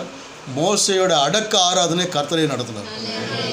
அவருக்கு தெரியுமா, நம்ம செத்த உடனே பாக்ஸ் ரெடி பண்ணுவாங்க, எல்லாம் பரலோகமேன்னு சொந்தமே பாட்டு பாடுவாங்க, அழகாக நிற்க யார் இவர்கள் பாடுவாங்க. நீங்கள் பாடின மாதிரி சிங்கார மாளிகை ஒரு பாட்டும் பாடல, ஒரு ஆளையும் கூப்பிடல. இவரே கூட்டிகிட்டு போயிட்டு என்ன பண்ணிட்டாருன்னு இவரே முடிச்சிட்டார். இவர் கலரை ஒரு பயனுங்க கண்ணில் காட்டல. காட்டி இருந்தாருன்னா இன்றைக்கி ஆல் சைட்ஸ் டேக்கும் ஆல் சோல்ஸ் டேக்கும் என்ன பண்ணியிருப்பாங்கன்னா போயிட்டு மெழுகுவத்திலாம் வச்சு அவருக்கு ஒரு கோயிலை கட்டி எல்லாம் பண்ணியிருப்பாங்க. ஆனால் இல்லை, அதை விட மகிமையானதை காமிச்சார் பாருங்க. மறுரூப மலையில் மோசேயும் எலியாவும் இயேசுவோடு கூட பேசுகிறவர்களாக காணப்பட்டாங்க. அப்போது மோசேக்கு இதெல்லாம் தெரியாது. நம்ம கொண்டு கர்த்தர் என்னெல்லாம் செய்ய போகிறாரு தெரியாது. உங்களை கொண்டு என்னெல்லாம் செய்ய உங்களுக்கு தெரியாது. அதுதான் இன்னைக்கு காலையில் எந்திரிக்கும் போது அவர் சொன்னார், 2025 என்ன நடக்கும், என்னெல்லாமோ நடக்கும்னு போய் சொல்ல. என்னெல்லாமோ நடக்கும். மோசையை கொண்டு என்னெல்லாமோ நடக்க வச்சவர். அடுத்தது யோசேக்கு சொல்கிறார். மோசே மரிக்கிறதுக்கு முன்னாடி அவர் மேலே கையை வச்சு ஜெபம் பண்ணார். கர்த்தரோட ஞானத்தை அவையில் நிரப்பினாரா. யோசுவா இது வரைக்கும் கர்த்தர் என் கூட இருந்தார், நம்ம கூட இருந்தார். இப்போ நான் போகிறேன். அனாதி தேவன் உனக்கு அடைக்கலம், அவனுடைய நித்திய புயங்கள் உனக்கு ஆதாரமாக இருக்கும். உன் சத்துருக்கள் உனக்கு இச்சகம் பேசி அடங்குவார்கள் அப்படின்ட்டு அவருடைய மேடுகள் எல்லாம் மிதிப்பாய். அப்போ இது வரைக்கும் என்னோடு கூட இருந்த தேவன் உன்னோடு கூட இருப்பார் சொல்லிட்டு போயிட்டார். அடுத்து ஆண்டவர் சொல்கிறார், மோசையோடு கூட இருந்தது போல் உன்னோடு கூட நான் இருப்பேன். நீ பலங்கொண்டு திடம் பண்ணதாக நீ போக முடியாமல் அவன் தேவனாய கர்த்தர் உன்னோடு கூட இருக்கிற. உயிரோடு இருக்கனால ஒருவனை எதிர்த்து நிற்பதில்லை, ஒருவன் மேலே கை போடுவதில்லை. ஒரு வழியாக வருங்க, 7 வழியாக ஓடி போவாங்க. அப்போது இங்கே யோசுவாவுக்கு அடுத்து தலைவர் போயிட்டார். தலைவர் போகலாம், தரிசனம் போகாது. அல்லேலூயா. அப்போது இங்கே நமக்கு ஒரு தரிசனம் வேணும். தரிசனத்தை கர்த்தர் நமக்கு வச்சுருக்கிறாரு. உங்கள் சொந்த பந்தமெல்லாம் ரட்சிக்கப்படணும், உங்கள் நண்பர்கள் உறவினரெல்லாம் ரட்சிக்கப்படணும், உங்கள் கூட படித்தவங்க, பெண் கொடுத்தவங்க, பெண் எடுத்தவங்க எல்லோரும் ரட்சிக்கப்படணும். ஒரு நோட்டை வாங்கி எல்லாரும் பேரும் எழுதுங்க, எல்லாருக்காக ஜெபம் பண்ணுங்க. உங்கள் ஏரியாவில் என்னென்ன எல்லாத்துக்காக ஜெபம் பண்ணுங்க. கர்த்தர் எல்லாத்தையும் மாற்று. பரிசுத்தம்னு சொல்லுவேன், இருப்பதை மாற்றி வருவதை உருவாக்கு. நீ என்ன சொல்கிறியோ அதெல்லாம் நடக்கும். நம்ம ஏரியாவில் என்ன கடலாம் இருக்கணுமோ அதெல்லாம் சொன்னோம்னா அதெல்லாம் இருக்குது. எதெல்லாம் இருக்கக்கூடாதோ அதெல்லாம் இருக்காது. அதெல்லாம் இருக்காது. எல்லாத்தையும் கர்த்தர் எடுத்து வேரோடு பிடிங்கி எறிவார். அப்போது இங்கே அடுத்து யோசுவாவுக்கு ஆண்டு வச்சா யோசுவாவுக்கு கொண்டு போ. யோசுவா உடன்படிக்கை பெட்டியோடு கூட ஆசாரிகளோடு கூட யோர்தானில் காலை வச்சா யோர்தான் குவியலாக நிற்குது. அடுத்து பார்த்தீங்கன்னா எரிகா கோட்டை கையில் ஒப்பு கொடுத்தா விடுறார். எரிகா கோட்டையில் இடிந்து விழ கர்த்தர் பண்ணுகிறார். அப்போ இந்த யோசுவாக்கு இதெல்லாம் அடுத்து என்னெல்லாம் நடக்க போகுது யோசுவாக்கு தெரியாது. நம்ம காலை வச்சா யோர்தான் குவியலாக நிற்குமா, நம்ம போய் சுற்றி வந்தால் எரிகோவை விழுமா தெரியாது. ஆனால் கர்த்தர் அதெல்லாம் செய்தார். ஆண்டவர் யோசுவா, இன்றைக்கு உங்களை பரிசுத்தம் பண்ணி கொள்ளுங்கள், நாளைக்கு கர்த்தர் உங்கள் நடுவில் அற்புதங்களை செய்வார். இன்று பரிசுத்த, நாளைக்கு அற்புதம் பாருங்கள். அப்போ இந்த யோசுவாவுடைய வாழ்க்கையில் அவருக்கு தெரியாது என்ன நடக்க போகுதுன்னு. ஆண்டவர் உங்களுக்கு அதான் சொல்கிறாரு, செய்வார். யோசுவாவோட ஸ்டேட்மெண்ட், நானும் என் வீட்டார் மகனான கர்த்தரையே சேவிப்பேன். கர்த்தரை சேவிப்பது ஆகாது என்று சொல்லி கண்டா யாரை சேவிப்பீங்க தீர்மானம் பண்ணுங்க அப்படின்ட்டார். அப்போ இந்த யோசுவாவோட கூட இருந்தது. அதுக்கடுத்து நியாயாதிபதிகள் போகும்போது பார்த்தீங்கன்னா சிம்சோனை ஒரு நோக்கத்துக்காக கர்த்தர் தெரிந்து கொண்டார் பாருங்கள். இஸ்ரவேல் மக்களை பெலிஸ்தருடைய கைக்கு நீங்களாக்கி ரட்சிக்கும்படியாய் அதுக்காக கர்த்தர் கொண்டு வந்தார். அதுக்காக திட்டத்தை சொன்னார். சவரகன் கத்தி அவர் மேலே படக்கூடாது, செத்தவனுக்காக கீறி கொள்ளக்கூடாது, மதுபானத்தினாலும் திராட்சரசத்தினாலும் அவர் தீட்டு போடக்கூடாது. இதெல்லாம் சிஸ்டத்தை ஆண்டவர் சொல்லி தான் அனுப்புகிறார். அப்போ உங்களை கர்த்தர் ஒரு நோக்கத்தோடு கர்த்தர் கொண்டு வந்திருக்கிறார். ஆண்டவர் சில நேரம் என்கிட்ட கேட்பார், நான் உன்னை எதுக்காக தெரிந்து கொண்டேன், நீ என்ன பண்ணிகிட்டு இருக்கிற, என்ன பண்ணிட்டு, உன் மேலே நான் வச்சிருக்கிற அபிஷேகம் நீ என்ன பண்ணிகிட்டு இருக்கிற, எந்திரிச்சு ஓட வேண்டியதாக இருக்கும். அப்போது உங்கள் எல்லார் மேலே ஒரு அபிஷேகம், தேவனுடைய அபிஷேகம், தேவனுடைய வல்லமை சிம்சோன் மேலே வந்ததுனால ஒரு சிங்கத்தை ஆட்டுக்குட்டி கிழிக்கிறது போல் கிழிச்சு போட்டார் பாருங்க. கிழிச்சு போட்டு அதோடு போக வேண்டியது தானே. அடுத்த முறை வரும்போது செத்து போன சிங்கத்தை போய் பார்த்தா அந்த எலும்பு கொடுக்கல தேன் கூடு கட்டியிருக்குதான், அதை எடுத்து நக்கிட்டு வரான் பாருங்க. அதுக்கு ஒரு விடுகதை வேறு ரெடி பண்ணார். பட்சிக்கிற இடத்துலேருந்து பட்சணமும் பலவானத்துலேருந்து மதுரமும் வந்தது, அது என்ன அப்படின்னு சொல்லி 30 நாளைக்குள்ளே அந்த விடுகதை விடுவிக்கணும், இல்லைன்னா நீங்கள் மாற்று வஸ்திரத்தெல்லாம் கொடுக்கணும் அப்படின்ட்டு அங்கே கல்யாணம் பண்ண இடத்துல போய் பிரச்சனை. அவனுங்க அந்த பொம்பளை போட்டு அணைத்தி எடுத்து கடைசியில் சிங்கத்தை விட பலமானது என்ன, தேனை விட மதுரமானது என்ன, உடனே அந்த அம்மா சொல்லக்கூடாது இதுன்னு பெண்ணிடம் ரகசியம் சொல்லிட்டார். சொன்ன போயிட்டு கடைசியில் 30 பெலிசனை பிடிச்சி கட் பண்ணி கொண்டாந்து எல்லாம் அது சரி அதோடு போச்சான்னு பார்த்தா இவர் கோவிச்சுட்டு போயிட்டார் பாருங்க. புது பொண்டாட்டி விட்டுட்டு போயிட்டார். போனவன் வரமாட்டான்னு சொல்லிட்டு அவர் என்ன பண்ணார், மாமனார் பார்த்தாரு, வேறு புள்ளி கட்ட ஆரம்பிச்சார். நல்ல மாமனார். அவர் எவ்வளோ நாள் வெயிட் பண்ணி போவார். சரி நம்ம பொண்டாட்டியை தேடி வரணும், திரும்ப வந்து பார்த்தா கட்டி வச்சோன்னா அவனுக்கு கோவம் வந்து போச்சு. கோவம் வந்தால் மாமனார் 4 போட வேண்டியது தானே. வயலில் 300 நிறைய பிடிச்சி வாழோடு வாழை கட்டி நம்மளால் ஒரு நாயை கூட பிடிக்க முடியாது. நாய் உருனால நம்ம அந்த பக்கம் போயிடுறோம். 300 நிறைய பிடிச்சி ஜதையாக 150 நிறைய வாழோட வாழை கட்டி தீப்பந்தத்தை வச்சு பெலிஸ்தருடைய வெள்ளாமையெல்லாம் நாசமாகிட்டார். போய் கோவத்தை வந்தால் யார் மேலே காமிக்கணும், அங்கே காமிக்கணும். இருக்கிற வெள்ளாமையெல்லாம் காலி பண்ணி கடைசியில் அப்புறம் அவர் பிடிக்கணும்னு வச்சுருந்தா கோட்டை தாழ்ப்பாலாம் பிடிச்சிட்டு போகிறாரு. அந்த பொம்பளை கிட்டே போயிட்டு உன்னோட ரகசியம் என்னன்னு கேட்டால் எனக்கு 7 பின்னல் போட்டு அந்த அளவுக்கு முடி வளர்த்துருக்கான் பாருங்க. என்ன 7 பின்னலை போட்டு ஆணி அடித்து வச்சுட்டா என்ன என் பலன் போயிடும்னா, இவன் தூங்கும்போது 7 பின்னல் போட்டிருக்கா பாருங்க. அவன் மாத்திரம் போட்டாலும் கூட ஆளை வச்சு போட்டாலும் தெரியல. 7 பின்னலை போட்டு அப்படியே 7 பின்னலை நீட்டமாக வச்சு ஆணி அடிச்சிருக்க உதயசூரி மாதிரி இருந்திருப்பார். நான் அப்படியே நினைக்கிறேன். சிம்சோனே பெலிஸ்தர் மேலே வந்துட்டாங்கன்னா 7 பின்னலோடு பிடிக்கிட்டு போயிட்டு இருக்கான். மண்டையை பாருங்கள் எப்பேற்பட்ட மண்டை. இப்போல்லாம் அபிஷேகம் இருந்திருக்குது. அதுக்கப்புறம் உளராத அகனி நாய் கையினால் என்னை போட்டு கட்டினா என் பலன்லாம் போயிடும், அதையும் போட்டு கட்டி போட்டு பார்க்குறாங்க. இவ்வளோலாம் நடந்த பிற்பாடு கூட மூளை வேலை செய்யலை பாருங்கள். என்ன நம்மளை இந்த பொம்பளை இதில் மாட்டி விட்றா அப்படின்னு தெரிய வேணாம்மா. கடைசியில் அத்தான் நீங்கள் என்னை ஏமாற்றிக்கிட்டே இருக்கீங்க அத்தான், நீங்கள் சொல்லவே மாட்டேன்றீங்க அத்தான் அப்படின்னோடனே என்ன மை வச்சான்னு தெரில. ஏப்பில் மொட்டை அடித்தா எல்லாம் போயிடும், அதுதான் நம்மளோட வேண்டுதலே அதுதான். அப்படியா அவனுக்கு என்னத்தை கலந்து கொடுத்தான்னு தெரியல. நல்லா தூங்கும்போது மொட்டை அடிக்கிற அளவு ஒருத்தன் தூங்கியிருக்கான் பாரு. என்ன மொட்டையை அடித்தாச்சு, ஹெல்மெட்டு போட்ட மாதிரி ஆகிட்டான். அப்போது சிம்சோனை பெலிஸ்தர் வந்துட்டாங்கன்னா எப்பவும் போல் எந்திரிக்கலாம் பார்த்து கூந்தல் ஆட்டுறான். கூந்தல் இருந்தால் தானே ஆடுறதுக்கு, கூந்தல் தான் போயிடுச்சு. பிடிச்சி கொண்டு போயிட்டான் பாருங்க. கொண்டு போயிட்டு கண்ணை பிடுங்கி மாவு அரைக்க விட்டு விலங்கு போட்டு வேடிக்கை போடலாம். அப்போது நம்ம மேலே வச்ச அபிஷேகத்தை நம்ம காத்துக்கொள்ள வேண்டும், கிருபையை காத்துக்கொள்ளணும். எந்திரிச்சு ஓடி வந்துடணும், எனக்கு அபிஷேகம்தான் வேணும். என்ன மோசையை குறித்து சொல்லும்போது அநித்தியமான பாவ சந்தோஷங்களை அனுபவிப்பதை பார்க்கலாம் தேவனுடைய ஜனங்களோட துன்பத்தை அனுபவிப்பதே தெரிந்து கொண்டேன். தான் வேணும் எனக்கு, ஜபந்தான் வேணும், ஆராதனை தான் வேணும், துதி தான் வேணும், எனக்கு வேறு எதுவும் வேணாம் எனக்கு. அங்கே தான் இருப்பேன், நான் தேவ சமூகத்தில் தான் இருப்பேன்.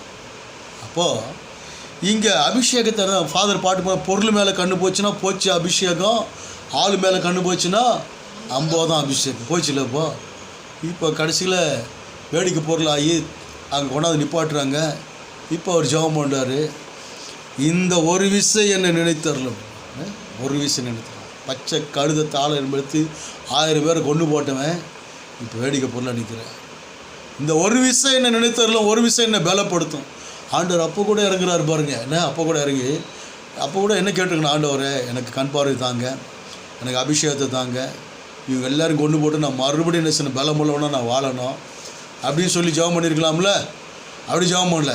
என் ஜீவன் இந்த பெலிசரோடு கூட மடியை கடவுது அப்படின்னாரு பாருங்க. அந்த கோட்டையை தாங்கிட்டு இந்த 2 தூணையும் பிடிச்சி இழுத்து எல்லாத்தையும் கொண்டு போட்டு 3000 பேர் செத்தார். 3000 பேர் இவரும் செத்தார், எல்லாம் செத்தார். அப்போ ஆண்டவர் கடைசி நேரத்தில் கூட கேட்குறேன், நம்ம சாவுக்கு ஏதுவாக ஜெபம் பண்ணக்கூடாது, ஜீவனுக்கு ஏதுவாக தான் ஜெபம் பண்ணணும். ஏன்னா பைபிள் இன்னொருத்தர் அப்படி ஜெபம் பண்ணார், நான் ஒருத்தன் தான் இருக்கிற ஆண்டவரை என் ஜீவனை எடுத்துக்கொள்ள அப்படின்னார். இன்றைக்கி வரைக்கும் அவர் சாவில் அக்கினி ரதத்தில் மேலே போய் செட்டில் ஆகிட்டார். என்ன அவர் மேலே போயிட்டார் பாருங்கள். சாவுக்காக ஜெபம் பண்ண, நான் இது வரைக்கும் யாரும் செத்து போனலாம் ஜெபம் பண்ணதே கிடையாது. சிலர் சொல்லுவாங்க, நீ ஒப்பு கொடுத்து ஜெபம் பண்ணுங்க, ஒப்பு கொடுத்து ஜெபம் பண்ண சாவத்துக்கே ஜெபம்.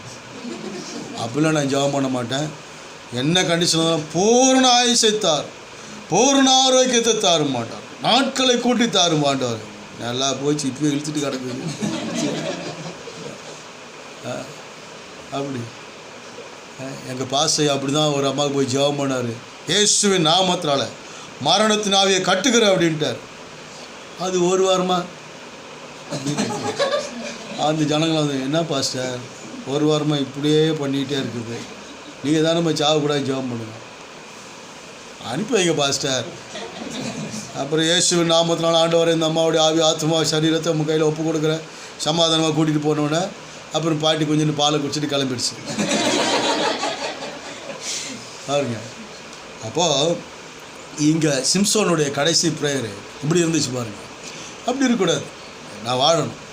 இயேசுநாதர் கூட ஒருத்தர் ஜெபம் பண்ண பக்கத்தில் ஜெபம் பண்ண, ஆண்டவரே உங்களுடைய ராஜ்யத்தில் அடியை நினைத்தரல, இன்றைக்கு என்னோட கூட பரதேசில் இருப்பாய். கடைசியில் சான்ஸ் பாருங்கள். அந்த அந்த குற்றவாளிக்கு இன்றைக்கி நமக்கு என்ன நடக்க போகுதுன்னு தெரியாது, நம்ம சாக போகிறோம் அவ்வளோதான் முடிஞ்சு. ஆனால் இன்றைக்கி இந்த சாவை விட இந்த மரணத்துக்கு பிற்பாடு ஒரு மகிமையான பாக்கியம் இருக்கிறத தெரிந்து கொண்டா பாருங்கள். அப்போ இது மாதிரி நிறைய பைபிள் போயிட்டே இருக்கலாம். மணி 1 ஆகிடுச்சு, ஒன்றுலாம் பசி எடுக்க சோத்திரம் திட்டிகிட்டே உட்காந்துருப்பாங்களோ, சரி சரி சரி. யாராவது நீங்கள் ஏதாவது சிக்னல் கொடுத்தீங்கன்னா நான் நிப்பாட்டிடுறேன். நான் முடிச்சிடறேன், சீக்கிரம் முடிச்சிடறேன், ஒன்றும் பிரச்சனை இல்லை. அப்போது சிம்சோனுடைய வாழ்க்கையில் என்ன செய்ய போகிறாருன்றது தெரியாது, ஆனால் ஆண்டவர் செஞ்சார். அதுக்கடுத்து ரூத்தோட வாழ்க்கையில் பார்த்தீங்கன்னா ஒரே வீட்டில் ரூத்தோட புருஷன் செத்து போனார், ஓர்பாலோடைய புருஷன் செத்து போனார், நகோமோட ஒரு வீட்டில் ஆம்பளை வாரிசு அடிபட்டு போச்சு பாருங்கள். இப்போது சூனியத்தின் மேலே சூனியம், துக்கத்தின் மேலே துக்கம், வருத்தம். இப்போது அவங்க செய்த காரியம் என்னென்னா, மோவாப்லேருந்து பெத்லகேம் போகிறாங்க. இந்த பெத்லகேமில் என்ன நடக்க போகுது தெரியல. நகோமி சொல்கிறா, ஓர்பாலை பார்த்து சொல்கிறா, நீ உங்கள் அம்மா வீட்டுக்கு போயிடுமானா ஓன்னு அழுதா முத்தம் கொடுத்தா போயிட்டா. ரூத்து என்ன சொல்கிறா, நீ எங்கே போறிய அங்கே தான் வருவேன், உன் தேவன் தான் என் தேவன், உன் ஜனம் தான் என் ஜனம், நீ எங்கே சாகரி அங்கே தான். ஒரு வேளை நான் இருந்திருந்தேன்னா ரூத்துக்கிட்டே சொல்லியிருப்பேன், இந்த மாமியார் மாத்திரம் அனுப்பி விட்ருனாங்க, முதியோர் இடத்துல சேர்த்து விட்டுரு, உனக்கு ஏதாவது ஒரு நல்ல மாப்பிள்ளையை பார்த்து கல்யாணம் பண்ணி வைப்போம், இந்த அம்மாவுக்கு உட்காரத்துக்கும் வழி இல்லை, சாப்பிட்றதுக்கும் வழி இல்லை என்ன அப்படின்னு. அந்த அம்மாவுக்கு நல்ல பாஸ்டர் கிடைக்கல. அதனால் அந்த அம்மா அந்த கஞ்சிக்கு சேர்த்த மாமியாரோடே போயிருக்குது பாருங்கள். என்ன இது ரொம்ப அபூர்வமான காரியம். இன்றைக்கி எந்த வீட்டில் போனாலும் மாமியார் மருமகளை குறித்து ஏதாவது ஒரு குறை சொல்லுது, மருமகளும் மாமியாரை குறித்து ஏதாவது ஒரு சொல்லாதவங்க தான் அபூர்வம். நீங்களாம் என்னை முறைக்கிறீங்க ஒரு மாதிரியா. அப்போ நீங்களாம் எப்படின்னு எனக்கு தெரியாது, எங்கள் வீட்லேயும் அப்படி தான் நடக்குது. ரொம்ப சந்தோஷம், இவரையும் ஒத்துக்கிட்டார். அது நடக்கும். வீட்டுக்கு வீடு என்ன தான் வாசிப்படி தானே. ஆனால் ரொம்ப அபூர்வமாக இதுலேயும் குடும்பத்தை நடத்திட்டு போகிறவங்களும் இருக்கு. ஏன்னா மனைவி என்ன சொல்கிறா, புருஷனை பார்த்து சொல்கிறது, பாரு இந்த வீட்டில் ஒன்று நான் இருக்கணும், இல்லைன்னா அந்த அம்மா இருக்கணும், நீ என்ன சொல்கிற. இப்போ என்ன பண்ணுறது, புருஷன் என்ன சொல்கிறது, பாஸ் நீங்கள் அடுத்த வருஷம் வாங்க, நாங்கள் பதில் சொல்கிறோம். எவ்வளோ இக்கட்டான நிலைமை பாருங்கள். மனைவியை ப்ளீஸ் பண்ணுறதா, அம்மாவை ப்ளீஸ் பண்ணுறதா, ஒன்றும் தெரியல, என்ன பண்ணுறதுன்னு தெரியல. உரலுக்கு ஒரு பக்கம் இடி, மத்தளத்துக்கு 2 பக்கம் இடின்ற மாதிரி பாவம் இவங்க மாட்டி முடிக்கிறது நிறைய வீடுகளில் தான் நடக்குது பாருங்கள். அவங்களுக்கு தான் கிருபை பெருகணும். அல்லேலூயா, உண்மையிலேயே பெரிய கிருபை. இதில் அனுசரித்து போகிற நல்ல மருமக்கள்மா இருக்காங்க, மாமியாருக்கு நல்லது. ஆனால் அதில் சூப்பரான ஒரு மருமக மாமியார்னா பார்த்தீங்கன்னா நகோமி ரூத்து தான் பாருங்கள். இப்போ இந்த பெத்லகேமுக்குள்ளே போகும்போது, பெத்லகேம்னா அப்பத்தின் வீடு, இங்கே என்ன நடக்க போகுதுன்னு தெரியாது. அங்கே போனால் எப்படியும் பொழைச்சிக்கலாம். அங்கே ஊருக்குள்ளே போகிறாங்க, எல்லாம் நகோமி வரா. நகோமினா இனிமையானவ. ஆனால் விஷயம் என்ன அப்படி சொல்லாதீங்க. சர்வ வல்லவர் எனக்கு மிகுந்த கசப்பை கட்டளையிட்டா. நான் எப்படி போனேன், இப்போ எப்படி வந்திருக்கேன் பார்த்தீங்க. ஆனால் அந்த பெத்லகேமில் எந்த வயக்காட்டில் சிந்தி கிடக்கிற கதிரை பொறுக்கும்படியாக இந்த ரூத்து போனாலோ அதே வயக்காட்டுக்கு சொந்தக்காரியாக கத்தர் மாட்டினார். எந்த போவாசுடைய வயல் நிலத்துக்கு போனாங்களோ அந்த போவாசியே இவளுக்கு கணவராய் மாற்றும்படியாக கத்தர் கிருபை செய்து அந்த சந்ததியில் இயேசு வந்து பிறந்தார் பாருங்க. அதான் மகிமையான பாக்கியம். அல்லேலூயா.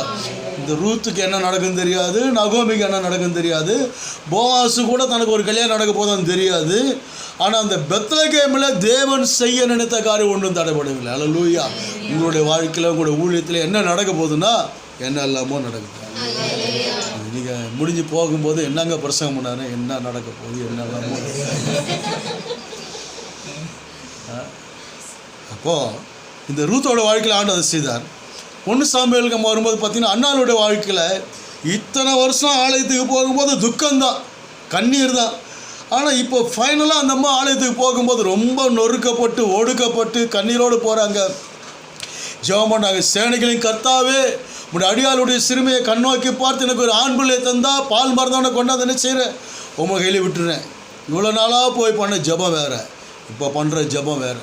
இவ்வளோ நாளாக நம்ம எத்தனையோ புது வருஷத்தை நம்ம கடந்து வந்துட்டோம். ஆனால் இந்த 2024 வந்து ஸ்பெஷல், எக்ஸ்ட்ராடினரியான காரியங்களை கற்று என்ன பண்ண போகிறாருன்னா செய்ய போகிறோம். இந்த சாதாரண உலகத்தில் அசாதாரணமான காரியங்களை செய்யும்படியாக ஒரு எக்ஸ்ட்ராடினரியான அனாயிண்டிங் ஆண்டவர் என்ன வேணாலும் செய்வார். அவருக்கு வரமுறையே கிடையாது, வரமுறையே கிடையாது. கிரேப் எசன்ஸ் வேணும், சீனி வேணும், தண்ணி வேணும், இதெல்லாம் இருந்தால் தான் வந்து கிரேப் ஜூஸ். இல்லை, தண்ணியை ஊற்றினாலும் நான் ஜூஸ் ஆக்கிடுவேன். செத்து போன பணத்தை எப்படிங்க உசுரோடு எழுப்பீங்க? அதான் நான். பேரலைஸ் ஆனவனை எப்படி நான்? அதான் நான். 38 வருஷமாக அதுதான் நான். 12 வருஷமாக ஒரு அம்மாவுக்கு ரத்தம் போய்கிட்டே இருக்குது, நிப்பாட்டு. 12 வருஷம் குமாரத்திக்கு ரத்தம் நின்று போச்சு, ஓட வைப்பேன். வரமுறையே கிடையாது. நீங்கள் என்ன? நான் அப்படி தான். சயின்ஸுக்கெல்லாம் அப்பாற்பட்டவர், இயற்கைக்கெல்லாம் அப்பாற்பட்டவர். யாக்கோபை ஆசீர்வதிச்சிங்க. அவன் எங்கிட்டே வந்து உட்காந்துருக்கான்ல, நான் அவனை ஆசீர்வதிப்பேன். எங்கிட்டே வந்து உட்காந்து நான் ஆசீர்வதிப்பேன். இதுவும் செய்வேன், இதுக்கு மேலேயும் செய்வேன். அல்லேலூயா. வரமுறையே கிடையாது பாருங்க. புரியுதா? எந்த ஒரு ஆண்ட்ராய்டு ஃபோன் இருக்குது, அது குடத்துக்குள்ளே முங்கிடுச்சு. சந்தோஷமான செய்தி, குடத்துக்குள்ளே முங்கிடுச்சு. நான் நினச்சேன் இது அவ்வளோதான் போயிடுச்சு அப்படின்ட்டு, இனி அவ்வளோதான். ஆனால் அதை எடுத்து அப்புறம் சர்வீஸ் பண்ணி அது அவ்வளோதான் அது அடக்காராதுன்னு நான் நினச்சேன். ஆனால் அது இப்போ உயிரோடு இருக்குது. ஒரு செல்ஃபோன் தானே. ஆனால் நான் நினச்சேன் அது வந்துருச்சு. இதை மாதிரி அடக்கம் பண்ணியாச்சு, முடிஞ்சிடுச்சு. யார் சொன்னது? நான் அதுக்கு ஜீவனை கொடுப்பேன், நான் அதை துளிர்க்க பண்ணுவேன், நான் அது திரும்ப அதை நான் வளர பண்ணுவேன். பட்டு போன மரத்தை துளிர்க்க பண்ணுவேன், இழந்து போனதை திரும்ப நான் என்ன போன எழுந்திருக்க பண்ணுவேன். அப்போ வரமுறையே கிடையாது அவனுக்கு. நான் கிடையாது. என்கிட்ட வந்து விழுந்துட்டா நான் என்ன வேணாலும் பண்ணுவேன். எவ்வளோ பாவம் பண்ணிதான் மன்னிப்பீங்க. ஆமாம்,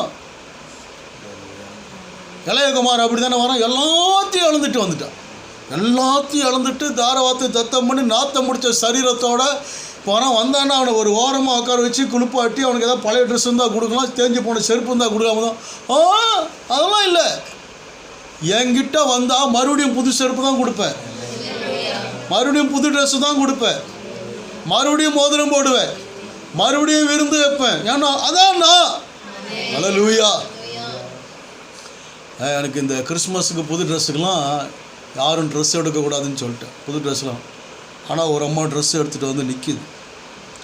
இந்த ட்ரெஸ்ஸு டாக்டர் பால் தினகரன் போட்டிருக்கிற மாதிரியே இருக்குது, கட்டாயம் இது நீங்கள் போட்டு தான் ஆகணும், இதை போட்டு தான் பிரசங்கம் பண்ணணும் அப்படின்னு. பால் தினகரன் போட்ட மாதிரியே இருக்குதாம்மா? ஆமாம். பால் தினகரனுக்கு தெரியுமாம்மா? அப்புறம் அதுதான் போட்டு கிறிஸ்மஸுக்கு பிரசங்கம் பண்ணேன். ஆமாம். அப்போ என்ன அப்படின்னா, அவர்கிட்ட அன்பு கூறுவர்களுக்கு சகலமும் நன்மைக்கு எதுவாக நடக்கும். அவரை தேடுகிறவர்களுக்கு ஒரு நன்மையும் குறைபடாது. வசனம் எப்படி சொல்லுவாங்க? ஒரு நன்மையும் குறைபடாது, ஒன்று கூட குறைபடாது. இவன் இழந்த எல்லாவற்றையும் திரும்ப இவனுக்கு கொடு, எல்லாத்தையும் கொடு. என்ன இவ்வளோ எல்லாத்தையும் இழந்துட்டு வந்துட்டான், எல்லாத்தையும் முடிச்சான். அப்பா முந்தி கொடுத்ததை இழந்துட்டான், முன்மாறி போச்சு, பின்மாறி இருக்குல்ல. அல்லேலூயா. முந்தி நாங்கள் அப்படி முந்தி போச்சு, பரவாயில்ல, கவலைப்படாதீங்க. பின்மாறி அதோட பயங்கரமாக இருக்குது. அல்லேலூயா. முந்தின ஆலயத்தின் மகிமையை காட்டிலும் பிந்தின ஆலயத்தின் மகிமை அதிகமாக இருக்கும். முந்தின ரசத்தின் ருசியை பார்க்கலாம், பிந்தின ரசம் இன்னும் ருசி அதிகமாக தான் இருக்குமா பாருங்கள். அப்போது இந்த 2024 எப்படி தான் இருக்க போகுதுன்னா, வரமுறையே கிடையாது. அவருடைய சமூகத்தில் உட்கார்ந்துருந்தா வரமுறையே கிடையாது. 1000 லட்சம் கோடி கோடியாக ஜனங்களை கர்த்தர் நம்ம மூலமாக ரட்சிப்புகளை நடத்துவார். பெரிய காரியங்களை கர்த்தர் செய்வார். அன்லிமிட்டட், எல்லாமே அன்லிமிட்டட். அப்போ இங்கே அண்ணாளுடைய வாழ்க்கையில் அந்த அம்மா ஜெபம் பண்ணிச்சு, அழுதுச்சு. போதகர் வந்து புரியாமல் பேசுகிறாரு. அவர் சொல்கிறார், ஐயா நான் மதுபானத்தில் வெறி கொண்ட ஸ்ரீ கிடையாது, நான் வந்து மனக்கிலேசம் உள்ள ஸ்ரீ, இருதயத்தெல்லாம் ஊற்றிட்டேன். அவர் சொல்ல, சமாதானத்தோட போய் இஸ்ரவேலின் தேவனாகி கர்த்தரத்தில் வேண்டிக் கொண்ட விண்ணப்பத்தில் அவர் உனக்கு தயவு செய்வாராங்க. அந்நாள் பின்பு துக்கமுகமாக இருக்கவில்லை. கர்த்தர் அந்நாள் நினைந்தருளினார். அவளுக்கு ஒரு ஆண் பிள்ளை பிறந்துச்சு. பால் மருந்தவனே கொண்டு வந்து போட்டு ஆலயத்தில் விட்டாச்சு. அது பிறக்கிறதுக்கு முன்னாடியும் ஆலயத்தில் தான், பிறந்த பிற்பாடும் ஆலயத்தில் தான், கடைசி வரைக்கும் ஆலயத்துலேயே அந்த பிள்ளை என்ன பண்ணுச்சுன்னா இருந்துச்சு. சரி, ஒரு பிள்ளையை கொடுத்ததுக்காக ஆண்டவர் விட்டார்னா மறுபடியும் 5 பிள்ளையை ஆண்டவர் கொடுத்தார். அவளுக்கு 1 பிறக்கும் போதெல்லாம் இங்கே பெடி நாளுக்கு 2 சாகுது, பெடி நாளுக்கு 2 சாகுது. பார்த்தா அண்ணாளுக்கு 1 பிறக்கும் போதில் இங்கே 2 சாகுது. கடைசியில் 2 மிஞ்சிச்சு பாருங்கள் பெடி நாள்கிட்ட. இதை கொண்டாந்து ஆத்தா நீ இன்னொரு பெத்தனை இங்கே 2 போயிடும், இது 2ஐயும் கொண்டாந்து நீயே வச்சுக்க அப்படின்ட்டு 5ஓட 2 சேர்த்து 7 வச்சுக்கிட்டேன். அதனால தான் அநேகம் பெற்றவள் பலட்சியப்பட்டு போனால் பிள்ளை இல்லாதவளை 7 பெற்றார். என்ன சொல்கிறாங்க பாருங்கள், என் கொம்பு உயர்ந்து இருக்கிறது. அப்போது இத்தனை வருஷமும் அண்ணாளுடைய வாழ்க்கை வேறு, இந்த வருஷம் அண்ணாளுடைய வாழ்க்கை வேறு. இத்தனை வருஷம் நம்முடைய வாழ்க்கை வேறு. 2024 அப்படி இல்லை, இது வேறு. என்ன நடக்க போகுதுன்னா என்னெல்லாமோ நடக்கும். தாவீதோடைய வாழ்க்கையில் பார்க்குறோம். நான் போன வருஷம் வரும்போதே பேசினேன், ஆனால் அதனை இப்போ பேசுகிறேன். அந்த வேடிக்கை பார்க்கறதுக்காக தான் அந்த சாப்பாடை கொடுத்துட்டு அண்ணமாரை விசாரித்து என்ன தகவல் சொல்லணும் தான் வந்தார். வந்தவர் பார்த்தா இங்கே வித்தியாசமாக இருக்குது சூழ்நிலை. கோலியாத்து மிரட்டிகிட்டு இருக்கிறான், இஸ்ரேல் ராணுவம் பயந்துகிட்டு இருக்குது, ராஜா நடிக்கிட்டு இருக்கிறாரு. என்னடா நடக்குது இங்கே? அப்போ இந்த நாட்டோட பிரச்சனையை தீர்க்க இராணுவத்தால் முடியாது, ராஜாவால் முடியாது, ராஜாங்கத்தாலும் முடியாது. ராஜாதி ராஜாவுடைய அபிஷேகம் பெற்ற ஒருவனால் தான் முடியும். அல்லேலூயா. அப்போ நம்மளால தான் முடியும். நம்ம ஜபந்தான் இந்த தேசத்தை காப்பாற்றும். நம்மளோட ஜபந்தான் ரட்சிக்கப்பட்டவங்க அபிஷேகம் பண்ணப்படுறவங்க கூட தான் கர்த்தர் இந்த தேசத்தில் பெரிய காரியத்தை என்ன பண்ண போகிறாருன்னா செய்ய போகிறார். நமக்கு விரோதமாக ஒருத்தர் சட்டம் போட்டால் வச்சுக்கிடுங்க, ராத்திரி அவன் கை கால் வழங்காமல் போடணும்னு நினைக்கும் போது விளங்காம. கிறிஸ்தவங்களாம் அகதி ஆக்கணும்னா அவனை அகதி ஆக்கிவிட்டு என்னென்னமோ நடக்க போகுது, என்னென்னமோ தான் நடக்கும். ஆனால் அதுக்கு தான் கர்த்தர் நம்மளை சொல்லுவார், எங்கேயும் போகாத மகன், இங்கேயே உட்காந்து நான் கூட பலத்த காரியத்தை செய்ய போகிறேன், அசக போகிறேன், பெரிய காரியம் செய்ய போகிறேன். அப்போது இந்த தாவீது வராரு, இவன் யார் விசாரிச்சார், இவனை கொள்றவனுக்கு என்ன போட, ராஜா பொண்ணு கொடுப்பார், ராஜ்யத்தில் பாதி கொடுப்பார். நமக்கெல்லாம் தெரிந்து தான் பாருங்கள். ராஜாவும் ட்ரெஸ்ஸெல்லாம் கொடுத்து பார்க்குறாரு, நினைவு சொல்லிப்பார், நெகட்டிவான வார்த்தை. இல்லை கடைசியில் கர்த்தர் உன்னோட கூட இருப்பார். ஆற்றுலேருந்து 5 கூழாங்கல் எடுத்தால் ஒரு கல் கோலியாத்துக்கு, மற்ற கூழாங்கல் அவரோட கூட வர எல்லாம் ரெடியாக கொண்டு போய்ட்டு அவன் சொல்கிறான், உன் தலையை ஒன்று விட்டு வாங்குவேன்னு சொல்லி. தாவீது இன்றைக்கு உன் தலையை ஒன்று விட்டு வாங்கி ஆகாயத்து பறவைகளுக்கு காட்டு மிருகங்களுக்கு இரையாக ஒப்பு கொடுப்ப இஸ்ரவேலில் தேவன் ஒரு உண்டு என்பதை பூலோகத்தில் எல்லாரும் அறிந்து கொள்வார். யுத்தம் கர்த்தருடையது, அவர் உன்னை எங்கேயும் ஒப்பு கொடுப்பார். அடித்த கல்லை வச்சு அடித்தார், ஒரே அடி தான் பாருங்கள். போன முறை வரும்போது அதான் சொன்னேன், தாவீது வாயிலேருந்து வந்தது சொல்லு, கையில் போனது கல், மேலே போய் நில்லு, அவன் பட்டயத்தை எடுத்து அவனை கொல்லு. இதுதான் ராஜாவோட தில்லு. இது எங்கெங்கே இருக்குது பைபிளில்? இது தனியாக பைபிள் காலேஜுக்கு வரணும் நீங்கள். ஆமாம். அப்போது ஜனங்கள்லாம் பாருங்கள், ஒரு கையில் கோலியாத்தோடைய தலை, ஒரு கையில் கோலியாத்தோட பட்டயம். ஏண்டா தலையை கொண்டு வரனா, என் கல் இந்த மண்டைக்குள்ளே இருக்குது, ஆப்ரேஷன் பண்ணி அதை எடுக்கணுன்றானே. அல்லேலூயா. கல் வேஸ்ட் ஆகிடக்கூடாதுல்ல. அப்போது கோலியாத்தோடைய மண்டையை எங்கே கொண்டு போய் புதைச்சாங்களோ அதுக்கு பேர் தான் மண்டை ஓட்டு பாரு. அந்த மண்டை ஓடு பதிச்ச இடத்து மேலே தான் இயேசுவோட சிலுவையை கொண்டு போய் உண்டாங்களாம் பாருங்கள். அவரின் தலையை நசுக்குவார். கரெக்டாக போட்டாங்க. ஏன் தாவீது கோலியாத்தை கல்லால் அடித்தான், பட்டயத்தெல்லாம் கொண்டிருக்கலாம்னா, இஸ்ரவேலின் தேவனை ஒருவன் நிந்திப்பானால் அவன் கல்லெறிந்து கொலை செய்யப்பட வேண்டும். பிரமாணத்தின்படி தான் என்ன பண்ணார் தாவீது, என்ன பண்ணார்னா செயல்பட்டார் பாருங்க. அப்போ இங்கே தாவீது பார்த்தீங்கன்னா அவர் ஸ்டேட்மெண்ட்லாம் சொல்லார். முன்பு ஒரு விஷயம், ஒரு சிங்கம் வந்துச்சு, ஒரு கரடி வந்துச்சு, அதை அடித்து அது வாயை என்ன பண்ணாங்க, கிழிச்சு போட்டேன். அது கைக்கு தப்பு வைத்த கர்த்தர் இந்த கோலியாத்தோட கைக்கு என்ன செய்வார்னா தப்பு வைப்ப ஆரம்பிச்சு. எனக்கு பைபிள் இந்த சிங்க கதையெல்லாம் ரொம்ப பிடிக்கும். ரொம்ப பசியாக இருக்கீங்களா? அப்போது ஒருத்தன் ஒரு காட்டு வழியாக போயிட்டு இருந்தானே. அப்போ எதிரில் ஒரு சிங்கம் வந்துருச்சான் பாருங்கள். உடனே முழங்கால் போட்டு ஜெபம் பண்ணானா. ஜெபம் பண்ணிட்டு கண்ணை திறந்து இப்படி பார்த்தானா, சிங்கமும் முழங்கால் போட்டு ஜெபம் பண்ணிட்டு இருந்துச்சான். சிங்கம் சொல்லிச்சா, நான் கூட ஜெபம் பண்ணிட்டு தான் சாப்பிடுவேன்.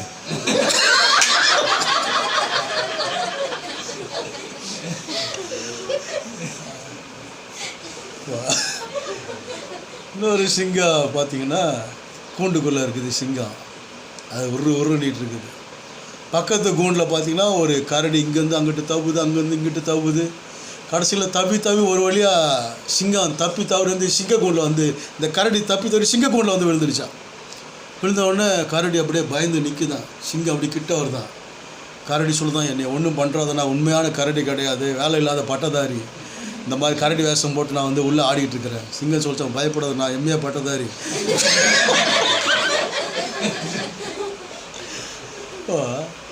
வேஷமாகவே மனுஷன் திரிகிறான், விருதாவாகவே சஞ்சலப்படுறார் மாதிரி இன்றைக்கி நிறைய சிங்கம் வேஷம் போட்டு என்ன பண்ணுது, அலைஞ்சிக்கிட்டு இருக்குது. இன்னொரு சிங்கத்தை குருவானவர் என்ன பண்ணிகிட்டு இருந்தாரா, தவம் பண்ணிகிட்டு இருந்தாரா. சிங்கம் வந்து மோந்து பார்த்துச்சான். குருவா சீசன் என்ன பண்ண ஒளிஞ்சு எட்டி பார்த்தானா. இன்றைக்கி குரு அவுட் அவர் தான் அப்படின்னு. சிங்கம் மோந்து பார்த்துட்டு என்ன பண்ணிச்சான், போயிடுச்சான். அப்புறம் இவன் வந்திருக்கான். வந்தவுடனே குருக்கிட்ட பேசிகிட்டு இருக்கும்போது ஒரு கட்டெரும்பு குருவை கடித்த உடனே குரு அப்படின்னாரான். என்ன குருவே, என்ன கட்டெரும்பு கடிச்சிருச்சு? என்ன குருவே, எவ்வளோ பெரிய சிங்கம் மோந்து பார்த்துச்சு, அதுக்கே நீங்கள் அசரில் தம்மாத்துண்டு கட்டெரும்புக்கு. அவர் சொன்னாரான், சிங்கம் வரும்போது நான் ஆண்டவர்கிட்ட பேசிக்கிட்டு இருந்தேன், கட்டெரும்பு கடிக்கும்போது உங்ககிட்டலாம் பேசிக்கிட்டு இருந்தேன். அப்போ ஆண்டவரோடு பேசிக்கிட்டு இருந்தால் எந்த சிங்கமும் நம்மளை என்ன பண்ண முடியாது.